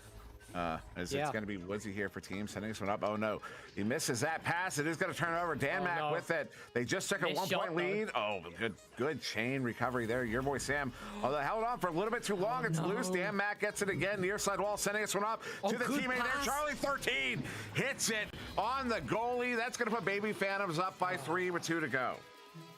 Yeah, that's a bad position to be in. That's a 3-point. Especially if Baby Phantoms here get a 2-point, I'm saying it, but that's the game. That is the game. In my opinion, that's it. That's it. You're not coming back from a 5-point difference on 2 minutes. They just put a permanent goal in. You have to get 3 goals. It's such a horrible position to be in. And they're being pressured here as Woodsy's going to get this one back. He's going to send this one cross over to William. William now sending this one all the way down, now looking for the clear and boost as it looks successful. William's not able to reach it quite, though. It was bounced around into the hand of Woodsy there as Woodsy's going to send this one down. This is fantastic. He has somehow managed to pull that one off. The disc comes right to his hands, and he puts it right to the goal. Brilliant goal, and it's 10-10. It's an equal game. Oh my God, Tim, Are we gonna see another OT round 3? We might just. This is unbelievable. As a quick send down there, nice, right in the hands of DanMac. DanMac sending this one up. Only a minute 10 on the clock. This one is down in the team zone here. Sausage with it, though. The defense does return, so Sausage is going to back this one out a little bit, trying to open up some lanes here. Goes over to Charlie. Charlie cut, sets it up. DanMac gets it, plants it for the 2. 1 minute to go here. Baby Phantoms are in the lead. Right, okay, so at this point, Baby Phantoms are playing to lose. And it's such a scary position. It's a terrifying position. Because, like, the 3-pointer going in, it's unlikely. Could happen. Very unlikely, especially seeing as they're going to be playing quite defensive here. Just looking to run the clock. They have the time in their favor. Now, this is looking really good for the side of team. They're so aggressive. They don't have the disc, though, as Sausage gets a hand on it. Who's got the stacks formed first? It looks like your boy Sam gets a leech off the players there, but the stack coming in to punish. That would have been the game for sure. Would have been it, but Scubs now looking for it. He just has to run the clock. If he scores here, that's it. Backboard. That's it. That's it. Baby Phantoms have done. Scubs is dancing, and I don't blame him because what a game that was. But wow, so unfortunate as well for team. I mean, they had the clear and boost there, and they were so close to recollecting it, but just very unfortunate on the stop there from their stack. What an incredible game. Oh my god. Wow. Meji, what do you have to say about it? I'm sure you've got something to say about it because that was fantastic.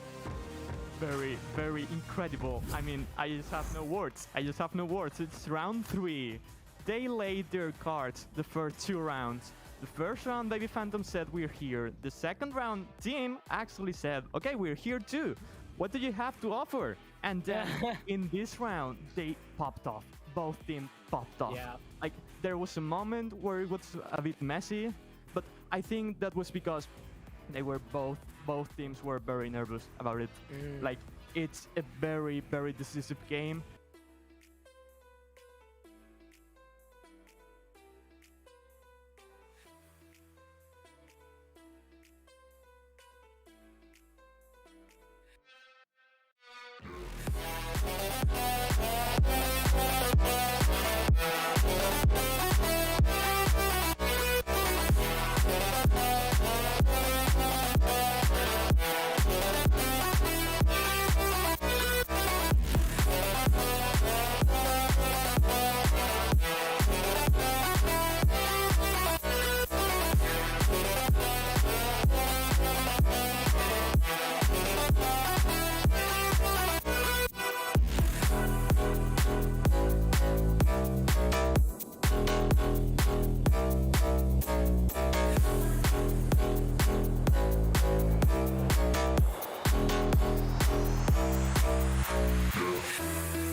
VRware. Our passion is for the future.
VRware. Our passion is for the future.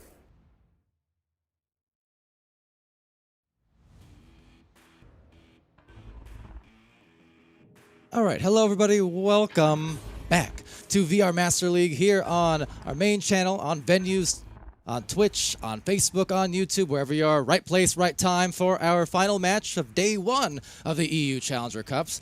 And we're staying here in the upper brackets with Everest facing off against the Baby Phantoms.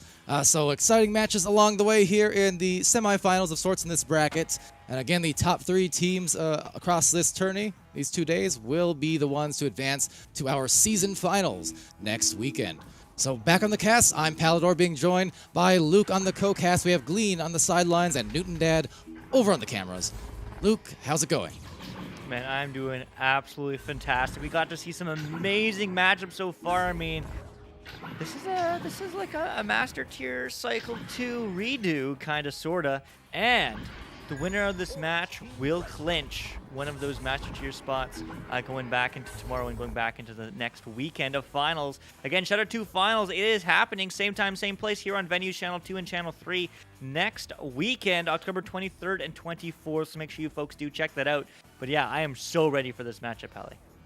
Yeah, there's a lot of things to be psyched up for, including the North American Challenger Cups, which are also coming in about, let's see, 3 hours and 15 minutes from now. So I know we have people watching all over the globe and all across different channels and venues and so on. So wherever you are, again, just join us for those. Both days, same place, same time. Finals next weekend as well. I mean, a lot of the culmination of so much work, months of work for some of these teams, years of work coming in to try and claim their right at the Master Throne and at a championship, well, potential championship impending. We do have the back-to-back champions of OCE and Leviathan. We have the back-to-back champions of Team Gravity over here in Europe. And then on the North American side, of course, Ignite, formerly known as Joker, the back-to-back of their own right to back. So, we won't back things up too much because we are going forward into the first round. So thank you so much for joining us once again. Here we go, Baby Phantoms versus Everest. Here we go. Everest in orange, Baby Phantoms in blue. Both these teams going off wins here in the upper bracket, but only one can move on through, as this is going to get won by Everest. Everest quick pass across to Steffo. Steffo moving in, slowing it down, absolutely juking the defensive rotations as he's just going to walk in, but the save! Scubs insane. Scubs making absolute stuffing out of those offensive attempts there. Nice start, but has to do it again. There's Bad Elmo with the disc, passing it up high to Martin III, and Martin III, well, heard the call, answered it with a two-pointer right above the head.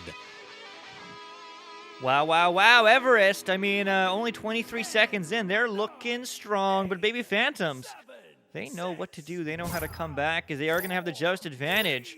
What shall they do? Maybe a relay, maybe a slow play, but it's going to get picked up here by Scubs. A low play, actually, to Dan Mack, who is going to get that one all the way through for the stack to recover. Low and slow, but then quicking up the pace. It's Sausage right in the perfect place. 1 point advantage off of that 14-meter three, and the goal was just uncovered. They recognized, they punished. Yeah, I mean, wow, what a game back and forth so far. It is worth noting that these teams, just like the first match of tonight, have played each other in the last match of Cycle 2, Season 4. Everest won 28-22 against Baby Phantom. So, I mean, a very close match, and it looks like we're going to have more of that here today as it's going to dive in. And just like that, Everest, 2 more 1-point lead. All right, great start. Bad Elmo apparently not losing any of the heat. Saw in that last match, making shots left and right and center, all while being off-center. Some very tough shots to make for Bad Elmo across the day, but has just shown that propensity for making them one way or the other. So nice start again, and yeah, quick scoring, 4-3. Yeah, quick scoring as Sausage is looking to slow this one down. I mean, that's the advantage of scoring a three-pointer. You know, you're only 1 point down despite, you know, the goal differential. But if they can score another 3, then they're back up 2. But that certainly will be tough against a team of this caliber, as that pass, that clear, doesn't quite connect to the hands of his teammates on Baby Phantoms. And instead, that's also going to get recovered by Bad Elmo, who's juking low, jukes around, looks for the clear, doesn't quite go through. So right back into the hands of Sausage, who looks to take this one right back.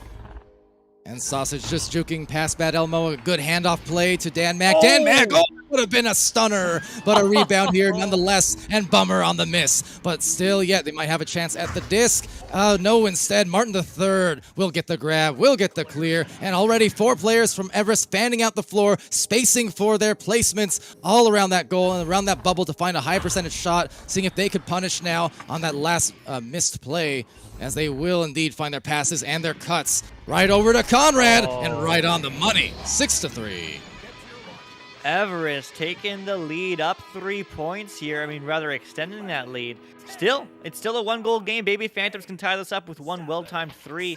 Certainly had a good look there from Dan Mack, certainly, but it's still 7 minutes just under on the board. Only a third into this game. That's going to be another low play. The stack's there looking for the relay, but they dodge the stack, and that's going to get cleared right back. And you know who's there? Well, it's Everest coming through. But there we go. Now they pick it up, and now they get 2. There we go. 8-3, up 5, Everest. Wow. A lot of delays on those stacks in the back line, so absolutely had a lot of time to find that bottom pocket and just walk it in. At that rate, they might have even been able to split off to try and take a 3. With the stacks being delayed and brawled out as long as they were. But nonetheless, they will have the advantage by a couple goals at the very least, 4 minutes into this match. Yeah, they certainly will, as Sausage is going to move this one low. Jukes well, but not well enough, as Everest is able to pick that one up in the long 3. It's actually just a dribble, and 2 more. 10-3. I mean, Everest taking this game in their hands, certainly up 7 now. Everest looking strong as ever at rest. I guess they never rest. That said, 7 points up. This is kind of dangerous for the Baby Phantoms. Again, I know this is upper brackets, but you still, especially this far, you don't really want to end on a sour note either. You want to be able to come in strong tomorrow, feeling good and feeling secure in your spot. As another shot, could it be Submarine? But no, it will not be acquired. Back to the midfield. Very close. I mean, this is still a game of centimeters right now. I mean, it's just bouncing through. We'll get picked up here by Blue. Mail slot. Mail's not quite in, though, as that is going to be sent right back out by Bad Elmo in the stacks. Look at that speed. but too fast, too quick. They don't get a hand on it. So this does give a moment of reprieve for Baby Phantoms as they are able to get that clear all the way downfield. Is that the right bounce? No, not quite, but the pick up, the 2. Yes, nice. They do. Just like that, it's a 5-point game. Baby Phantoms showing life. That was really nice by Scubs. Recognize the goalie taking place inside the goal, covering off those angles and putting the hands in the right spot to potentially save that from that bottom corner. So what do? Just Scubs just brings it around to the front side where the hands were not placed, just to guarantee the lack of a save, I suppose, and getting those points on the board. 10-5, great job to cut this lead down.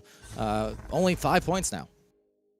Yeah, only 5 points now as Conrad is just slowing it down. And I mean, there's no reason not to.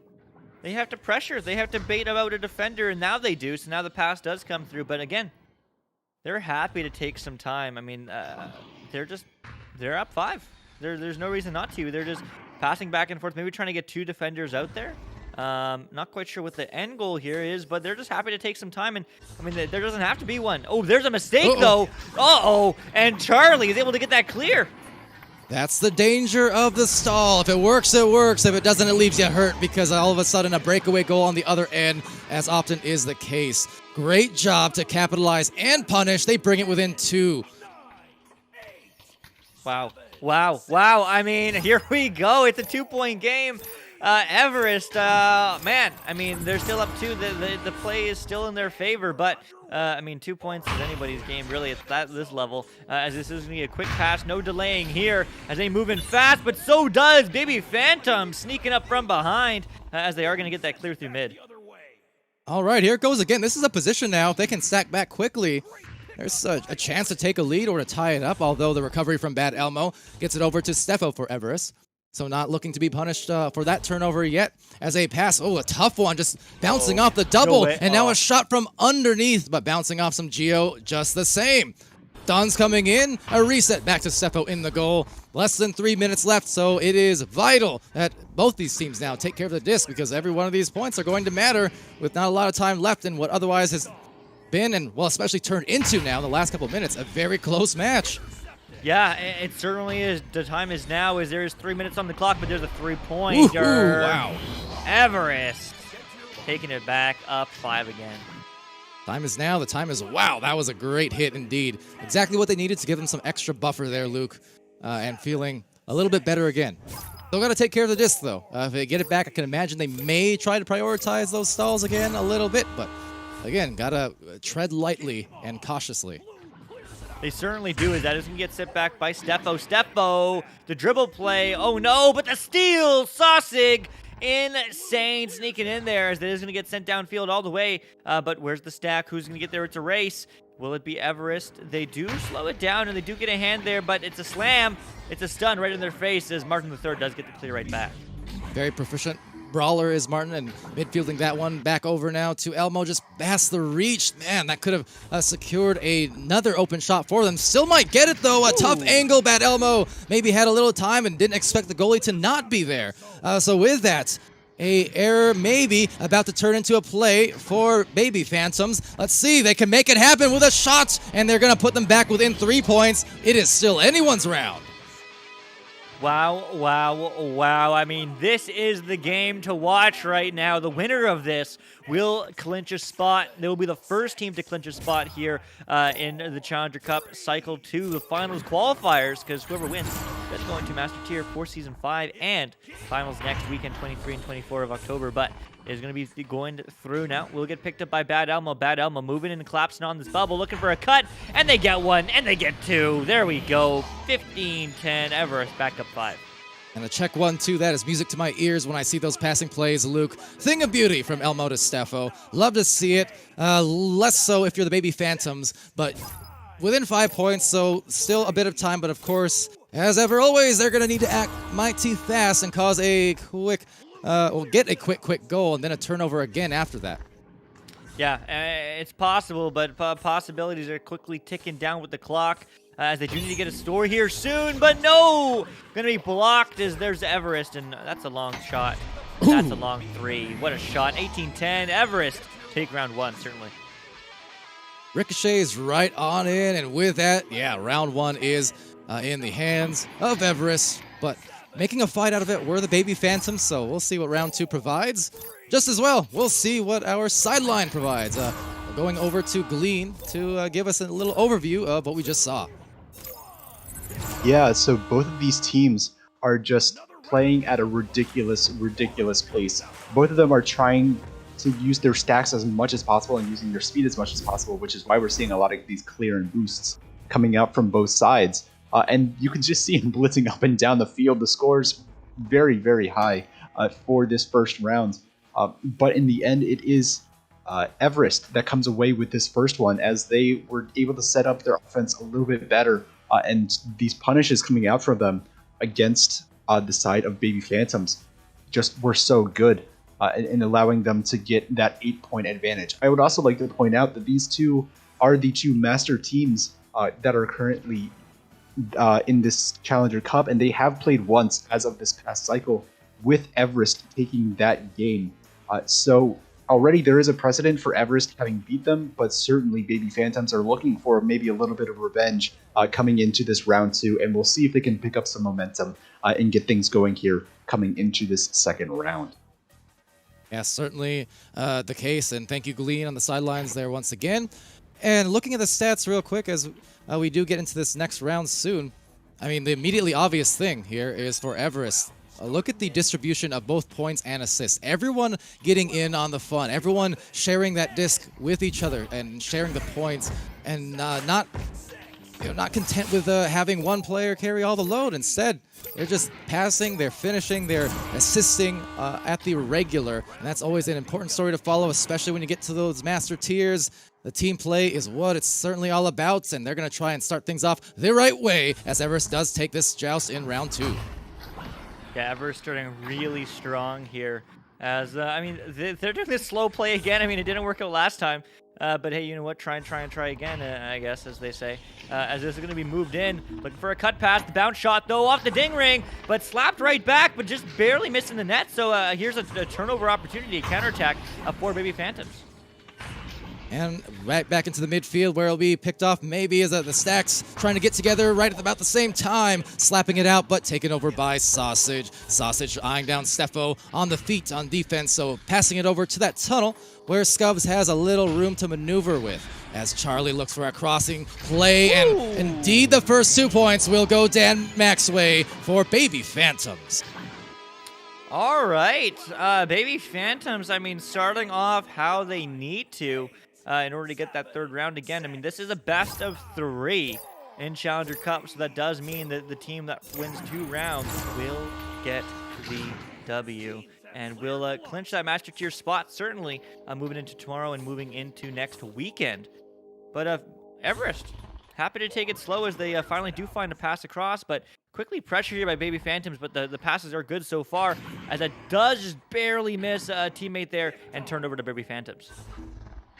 And those really long, extended range passes you saw from Everest, those can be dangerous as well, just because of the speedy stacks that we see here in Europe. So they will turn over the disc into Sausage's arms, and they're going to go up now by 4. So great start, Dan Mac back to back. Wow. I mean, Dan Mac doing work here in the second round. It feels like a third round for sure, but I mean, this game's even. This game is certainly even so far. I mean, both teams having strong starts last round, but still yet to hear from Everest on that count. As Conrad again still taking it slow, looking for that long pass. It does connect this time. Now right back across to Steffo, who's moving in and collapses the bubble, but there's a scuffed pass, and just like that, Baby Phantoms are able to get the clear. Could be 3 in a row if Everest is not careful going against them. Dan Mac, who just scored the first 2, will attempt that boot perhaps, going off the cloud, and instead back to the other side as the players now try to surround that bubble, getting together quickly. 1 in the goal, and now 3 for Everest on the approach on defense. Make that all 4. They're going to back this one out again, and you see that willingness to be patient and just recognize when the right time to push is, and making sure they're not in too much of a rush. Can't get in your own heads here, as they will pass it and finish. Lovely job, Steffo from Conrad. That's exactly what Everest needed to do. I mean, they couldn't let Baby Phantoms get 3 in a row. That momentum game would be definitely too strong. I know, Pally, you always like to talk about streaks. And going back and forth, I mean, maybe this is Everest's time to get a streak. I know Locky11 in the Master Tier on Gestures, they're casting over on Channel 2. He always likes to say it's a just disadvantage when you have the disc on your half in EU. Looks like that may very well be true as that bounces all the way through into the bubble as Everest is trying to pick this one up. The stacks don't quite read it though, but there's only one player back. A quick pass maybe to the backboard, no, slowing it down and maybe looking for a reset. And trying to maneuver around, but could not get past the great wall of Danmark. So laying down some absolute stunners and shots. Meanwhile, another one going in, but just off the barrier. So the barrier this time playing defense against the otherwise great Baby Phantoms team. They've really shown up in this round so far, but that missed opportunity, we'll see if it costs them, as they will make another dive into the goal. Actually exposed a little bit. Picking it is Conrad for Everest and clearing. So 2 chances perhaps, but both of them now grazing off and blazing a trail down the road. Steffo. Oh my goodness, tying it up for all. Everest, I mean, they're just as tall as they were in round 1. I mean, they are absolutely crushing it. But a much lower scoring game here in the second round. I mean, we're almost halfway through. Only 8 points on the board. But let's see what Baby Phantoms can do here with the just advantage. It's kind of been the case for all of our matches here so far, right? Where the second round, you see that dramatically different pace. Fast start to round 1, slower start to the round 2. And that said, maybe another score about to happen here with that pass perfectly placed. Wow! That was a stellar one from Charlie to Scubs, and they've got the 2-point advantage. Oh my goodness. Also, shout out to the families of Echo. You might say that's kind of random, Luke. Well, Scubs, I know Scubs' mom always likes watching around. I'm not sure if she's in venues or Twitch or YouTube Live or Facebook Gaming. But shout out to all the support here from the community and around the community of Echo Arena here as we have an amazing nail bite of our match here in round 2 as it is going to get picked up here by Martin III and sent right back to Bad Elmo. And some beautiful cycling of that disc, passing it with precision. Now comes to the final decision. There's the one final pass, maybe, and couldn't get it past Scubs. So all the love for Scubs here today as another save underway, but a recovery fast from Bad Elmo. Another recovery fast, and Bad Elmo gets a 3. No going slow. Everest takes the lead 7-6. How about Bad Elmo today as well across these games? Just absolutely on fire, it seems like. Up to 10 points currently, which is second only to Steffo with 11. But Bad Elmo's certainly doing work with 10 points, 4 assists, and it's a 1-point game. Still plenty of time to burn. That certainly is, as Danmark finds that pass across. Won't quite connect, though, with the teammate, unfortunately, but is going to get sent through. Will get picked up by Sosik, diving in, and no! The save! Steffo says no way, but it's a free disc, as it does get slept down back the other way, as now it will get recovered here, barely by Danmark, but stunned right through, and Bad Elmo getting the clear. An attempted dribble will take some awkward bounces, though. Gives it right back to Scubs. Scubs now from up high. Could it be? Could it be? It's a 3 from Scubs, right from the top to the bottom, and they're up by 2. Oh my goodness, trading blows right now. 9-7 Baby Phantoms. As, 3:30 on the clock. If Baby Phantoms win this game, it's not over. We get to see a round 3. That would be exciting for sure, but it's going to be Conrad moving it downfield. Everest just slowing it down again, despite 2 points behind. Yeah, absolutely coming to life here are the Phantoms, but they gotta get it done on defense now, trying to stifle them the best they can. Otherwise, we'd be looking at a tie and tying it up. Danmark able to get a clear off of some stuns. Meanwhile, the Stacks desperately trying to find their way down the goal, as that did almost sail in on the other end, but still yet everyone being stuck there in the blue field for an awful long time. I know it's only seconds, but that's practically hours in Echo these days. Yeah, it might be hours, but there's a leech from Charlie. Charlie, can you get a hand? Yes, he can! And he gets 2, just like that. Up 4. That's 2 goals. Baby Phantom in the lead. Good luck, Charlie, and good look, Charlie. That is indeed a couple goals lead, and now in the final fourth of this match, of this second round at least. That is now some buffer for them. Of course, not enough to be comfortable, but enough to say, okay, as long as we don't allow 3s, we're just going to force them into 2s the rest of the way. We're going to make them catch up the old-fashioned way and really kind of press that Everest team who loves to delay otherwise. But now they're on the back pedal, and they got to start hurrying up. Otherwise, that round 3 could be coming, but just missing. Oh, no. Rebound, though, and a pass, and they are feeling in a groove. Danmark. Oh my goodness, Dan Mac. I mean, he always has your back because, I mean, Baby Phantom's popping off on his shoulders here in round 2. But team play certainly coming through for both these teams is, wow, 140. I mean, that's even more of a buffer to Baby Phantoms, but there still is time. Never count this team out. It's only 6 goals, 6 points rather. But that slap down the line as it will get picked up. Maybe the submarine shot, the low shot, the angle, no good. The post as it does get slapped out, but quickly recovered by Dan Mac.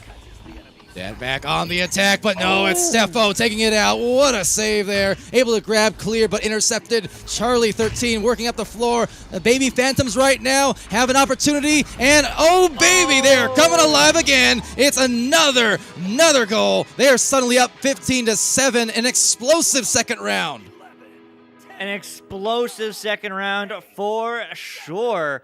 As I mean, a minute left. I don't think there's time. I mean, Baby Phantoms put everything on the line, and man, oh man, they're looking good. But what's important is how they move into round 3. If Everest gets 6 points right here, right now, I mean, it's a tie game certainly. And that wouldn't be good. So Saucig is able to deny that one. This clear not quite through, but it might get recovered by his teammate anyway. Yes, in blue, Saucig, the long shot, the bounce shot, the pass maybe, but it won't be going right into the net. It'll be going too wide as the stun does come through. Charlie diving in, looking for 2, not getting it, bouncing around. A good stun and dive there, giving him a Charlie horse, but still yet they are feeling no remorse. They are pushing ahead here with only 16 left, and they know they've got this round 3 secured. They know they also have still 10 minutes more of work to do. So a 3 here from Bad Elmo, although it won't win them the game, that will give them the last laugh in this round. And Elmo, you know, Elmo loves laughing, right? So they are going to be feeling at least a little bit better. And maybe start off round 3 the right way as well. But with that said, what a round from Phantoms. Glean, what'd you think? An incredible round here from Phantoms. I don't have words for some of this. Quite honestly, because the 2 players that stood out to me the most during this, of course, Baby Phantoms, all players did phenomenal during this round, right? As they were able to take this one and in a pretty dominant fashion, we might say, until that very last 3 there at the end. But the 2 players that stand out, Dan Mac on the defensive end, Ben coming alive on the offensive end towards the end, but he created a number of critical turnovers that helped them get down the field and get some well-earned points there. But Stubbs also coming to life in this one. His teammates are setting him up so well, and he was able to score a multitude of points that actually dragged them back into this one and actually let them take the lead. So those 2 players really standing out to me. But on the side of Everest, they just got to keep playing their game. You could see that they were creating these small advantages, and their speed was good, but they just could not get back together after it was the side of Baby Phantoms that were starting to create that pressure and starting to snowball. The pressure was on them, and they couldn't quite keep up. But maybe in this round 3, after a little bit of a mental reset in the span of a minute here, they can look to try and take this round 3. It's a tense one. It's a close one. Back to you guys for the call. Thank you, Glean, so much as we go into round 3, and there's no time like the present, and this match so far is a gift. We'll see who gets his first joust, and it will be indeed, well, both teams just exchanging possessions before Dan Mac takes that bottom angle. First goal about to come, yes sir, Stubbs gets it done. Oh my goodness, I mean, that was critical. Right? Baby Phantoms wanting to keep up their momentum, wanting to keep up their game, wanting to keep their presence. And, I mean, what a recovery. What an insane shot. No time to shoot, and they got it done. 2 points on the board first, but Everest looking to come back. Yeah, this entire dynamic of this round, this series has shifted dramatically.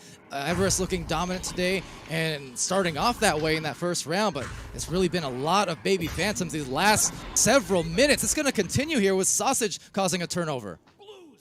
Okay, causing a turnover off the ceiling now. Do they read those? Yes, they do. The 3. They get it. 5 on the board. Baby Phantoms. Insane. They are boiling at this point. 5 points in just a minute of play. 20 seconds off the clock since that last joust. That is an incredible pace to start things off. And Everest now trying to avoid the avalanche. They certainly are, but they want to create their own, as it definitely is feeling chilly up there. But it's going to be Conrad moving slowly in. Getting the pass across barely, one more high. Not connecting though, and that's going to be an opportunity there for Baby Phantoms. I mean, I mentioned this in round 1, and I think Lean did as well. I mean, Everest, or maybe even last game. Anyway, they all merge together sometimes, but they were punishing all the little mistakes, right? But now that's exactly what Baby Phantoms is doing as they score 2 more, 7-0 on the board for Baby Phantoms. Yeah, absolutely. Remember after the first round, we pointed out the stats how Everest, already after 1 round, they had all 4 players with a score, all 4 players with an assist. And if memory serves for Baby Phantoms, they had, I think, 1 or 2 players with points and assists. But now, everyone getting on the scoreboard, and 3 out of the 4 players with multiple assists on this Baby Phantoms team. So definitely lighting it up. And Everest, they need to find and regain their stride as Bad Elmo regains the disc over to Steffo with some soft passes trying to meet the mark, but just having a lot of tough time dealing with this defense. Yeah, I mean, Baby Phantoms is finding the right stride, but that's going to bounce all the way. No way. No way. That's so close, but that is going to get picked up here by Everest as they do fumble it again. I mean, they're just feeling the pressure right now. Again, both these teams are in the upper bracket. Neither team is out after they lose this game from the Challenger Cup. One of these teams obviously has to lose, but this is it. I mean, whoever wins this round moves on into the finals next weekend and into tomorrow, and the other one does go into that faded lower bracket where they only can win to move on. Otherwise, they're gone. But it's going to be Everest moving this one in, but stolen again. Baby Phantoms defense absolutely insane. Yeah, the top 3 from this EU Challengers Cup will advance indeed. Normally it's the top 2 because of one of our master teams dropping out of finals, unfortunately. This does mean that the top 3 who finish in this cup will indeed go on to finals next weekend. So Everest is still in the game, but as far as being in this round, not the case unless they can get a shot here in the next second. Some lovely dribbles up the floor and some redirects on the stacks with the save coming in from Scubs to absolutely scuff it. Oh my goodness, Scubs with the reads. I mean, coming in clutch here, still keeping Everest to silent as they are just about 4 minutes in this match. Also, welcome VRML Channel 3 to this venue's broadcast. I hope you're having a great day. I hope the matches went well, certainly. But Bad Elmo, looking for some points, is slowly moving downfield. Pressing that player, the QB, with a slow play, as Everest has been favoring that throughout the day, but at the moment, just in a position where they can only be so patient with it because the clock continues to tick without a score, and as that happens, more and more pressure builds up, and it gets harder to get that first set of points, as we often see. So they really have to play that balance lightly. Baby Phantoms, as I was saying, no better time than the present to be coming alive here in the postseason. Oh, but couldn't find the shot still yet, trying to paint the pockets. Instead, the paint spilled, and Dan Mack a clear. Yeah, clear, but that's not going to bounce favorably for either team. Instead, that will get sent downfield very quickly by Everest. But you know who's there? It's Baby Phantoms. I mean, they're just looking strong. They've turned on here. But that clear's no good. Bad Elmo is there looking for the reset. Maybe he has 2 options. Has to pick one. Certainly, yeah, he does. As now it's going to get picked up by Martin the Third, getting pressured. The back pass is good, though. And Baby Phantoms, forced to slow down. Yeah, a little bit, but holding on to the disc now. Losing it, but to the right place, as turns out. Another stun coming in. Sausage playing some aggressive defense with those brawls, causing a turnover. There's that stack. As quick as they were in one goal, they are back at the other. They're up by 10. Wow, and notably 3 minutes since the last goal. I mean, Everest, we said this before, you're on offense, you try again, eventually you score. But no, says Baby Phantoms, no way, no how. They find the space, they get the counterattack, and they have 10 up here, just over halfway though. Everest, I mean, they need to do something. They need to do it now. And again, a turnover here, maybe a lack of comms, so just things a little bit discombobulated as that disc will find itself right in the goal. Dan Mack, they are absolutely trucking along here. Scubs has 17. Dan Mack has 10. You have 6 and 4 for Sausage and Charlie. And again, everyone getting multiple assists as well. There is not a thing that they are doing wrong or not doing at all. I mean, they're just every single cylinder, Luke, they are firing off these last 2 rounds. Yeah, they really are, and there's another cylinder popping. Ooh! Oh! Oh! So wow. Close. If that went in, I would just be like the RNG. The RNG of Rad is just on their side as there's 2 more certainly from Sausage getting the dive. 14-0, Baby Phantoms. and Everest, who again have been dominating all day as well here in the upper brackets, well, just facing a very tough task in the finality of day 1. Again, this will not be the end of the road for the losing team here, and certainly there's still time, but Everest has definitely been hit by a truck that they weren't quite expecting, perhaps. And Baby Phantoms just really showing up at the right time, in the right place at this juncture of the season. Yeah, I mean, you can see the difference that everyone's bringing to the table here in Challenger Cup. I mean, they adapted in round 2, and they certainly have adapted here in round 3 as well. But again, notably, the last game of the season was between these two teams, and I mean, Baby Phantoms didn't win, but they got 2 more. What a save, but they couldn't get rid of it. So Baby Phantoms, Sausig, 16-0. And we're approaching Mercy territory at this point with still a few minutes left. So unbelievable effort coming in from them. Now, unless a miraculous comeback does happen here, Everest will have to go into the lower brackets and end up facing, the lower bracket finals. There will still be one more match coming up tomorrow. Will be Nantes Esport versus the winner of Team and Fireballs. And then Everest will go on to face the winner of that to try and come back into these upper brackets to face what's looking like going to be the Baby Phantoms, who are going to secure their spot. Yeah, and just like that, another stole, another 2, and behind Mac, I mean, he's just continually attacking as 18-0 now, 2 away from Mercy. And at this point, just fighting to stave that off. I know it's definitely the balance of Echo Arena is always just as much the physical game as it is the mental game. And it's a human thing. We've all been there. If anyone who's played Echo, you know it. But sometimes when it rains, it pours, and when you get in those down streaks, when you have too many goals go against you, it's really hard to refocus sometimes and to just get that stable foothold again. Everything is just going against you, it feels like. So that's the case of Everest here. They just being met with a very, very explosive team in Phantoms, but now it's just about kind of the minor victories and trying to deny a Mercy. Yeah, let's see if they can do that. 130, the stack does come back. The stack comes through, but the pass was pressured, so it is a mistake. Let's see if we can get Everest to get some points on the board here, but that clear was no good, unfortunately, for either team to read. But will get picked up here by Everest. Everest looking for the long pass across, connects to Steffo. Steffo dives, what a save! Scubs! Oh my goodness, really? You can't do that. The long 3, not on target, but maybe a pass, certainly, as it does go right back to the half of Baby Phantoms. Absolutely brutal from Scubs as well. Just even with them being up as much as they are, not giving up on any single play. That time, though, it does find the angle. So there's the 2 points. Bad Elmo, who's had up until this last round, I mean, he's been fantastic on offense today. So at the very least, they may just stave off the Mercy and just hope to recollect themselves for day 2 and earn their way back into Master and the finals.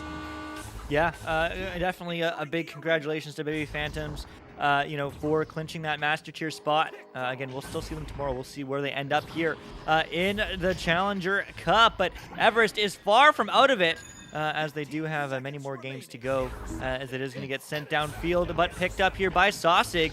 Moving low, finding the pass to Dan Mack and gets 2! Just like that, the counterattack, 22 final score, 18 up. Baby Phantoms take the reverse sweep against Everest.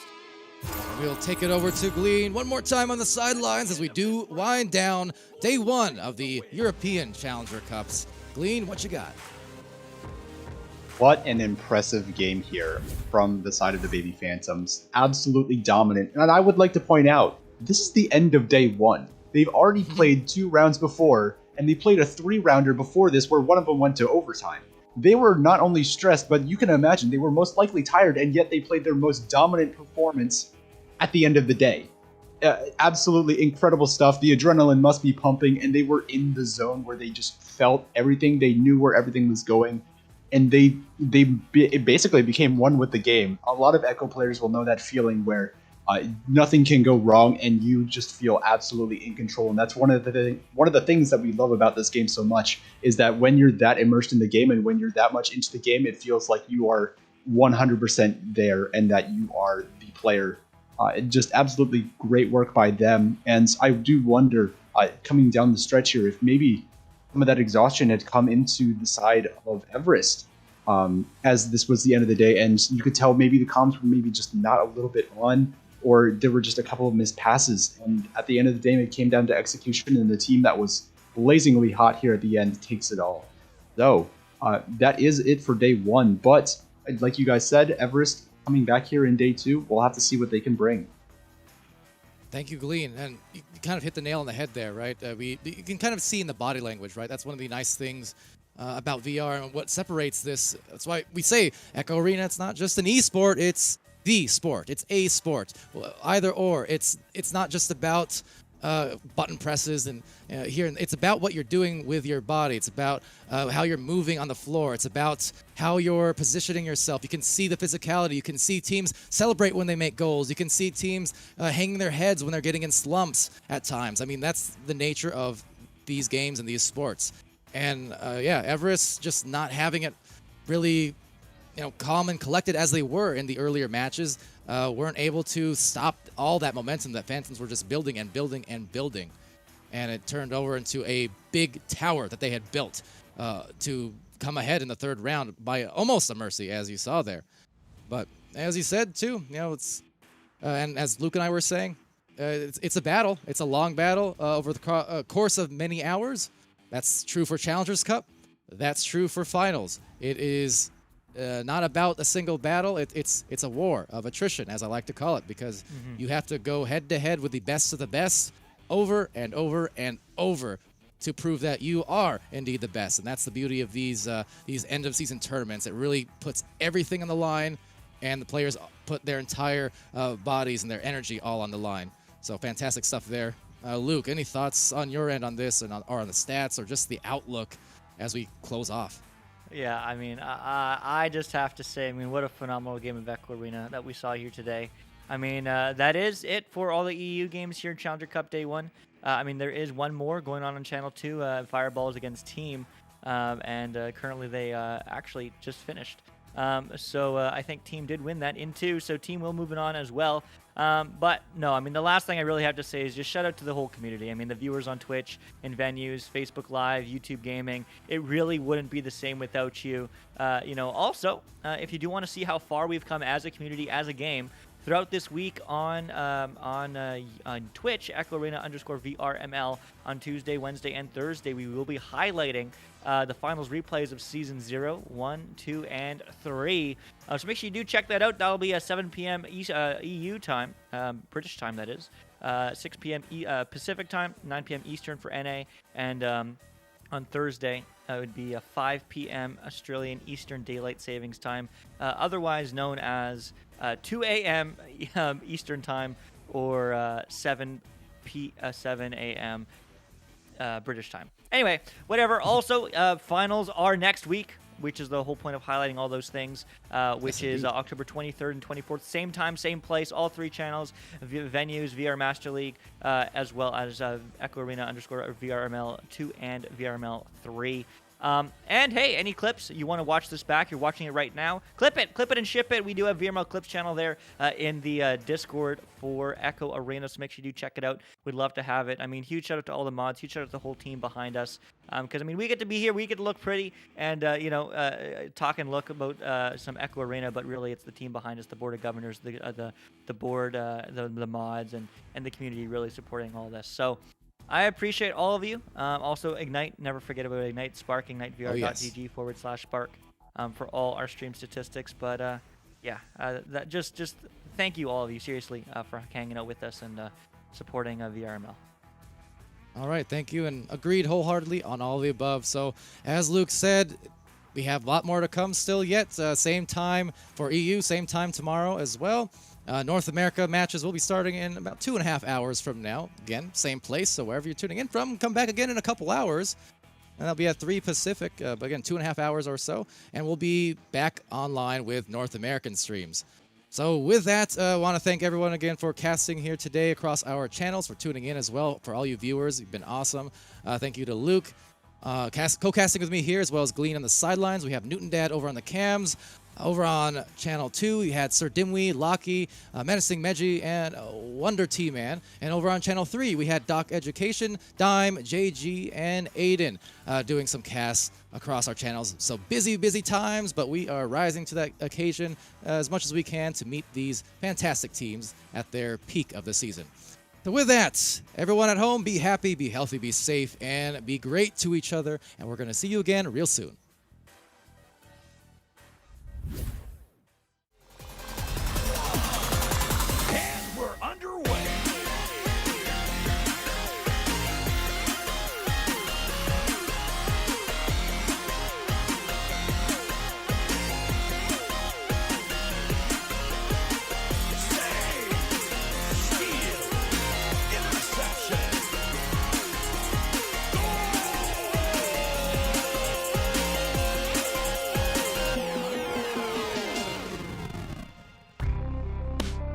Season 4 of VRML Echo Arena is brought to you by HyperX, Asterion Products, VRware, Rebuff Reality, VR Cover, and ProTube VR.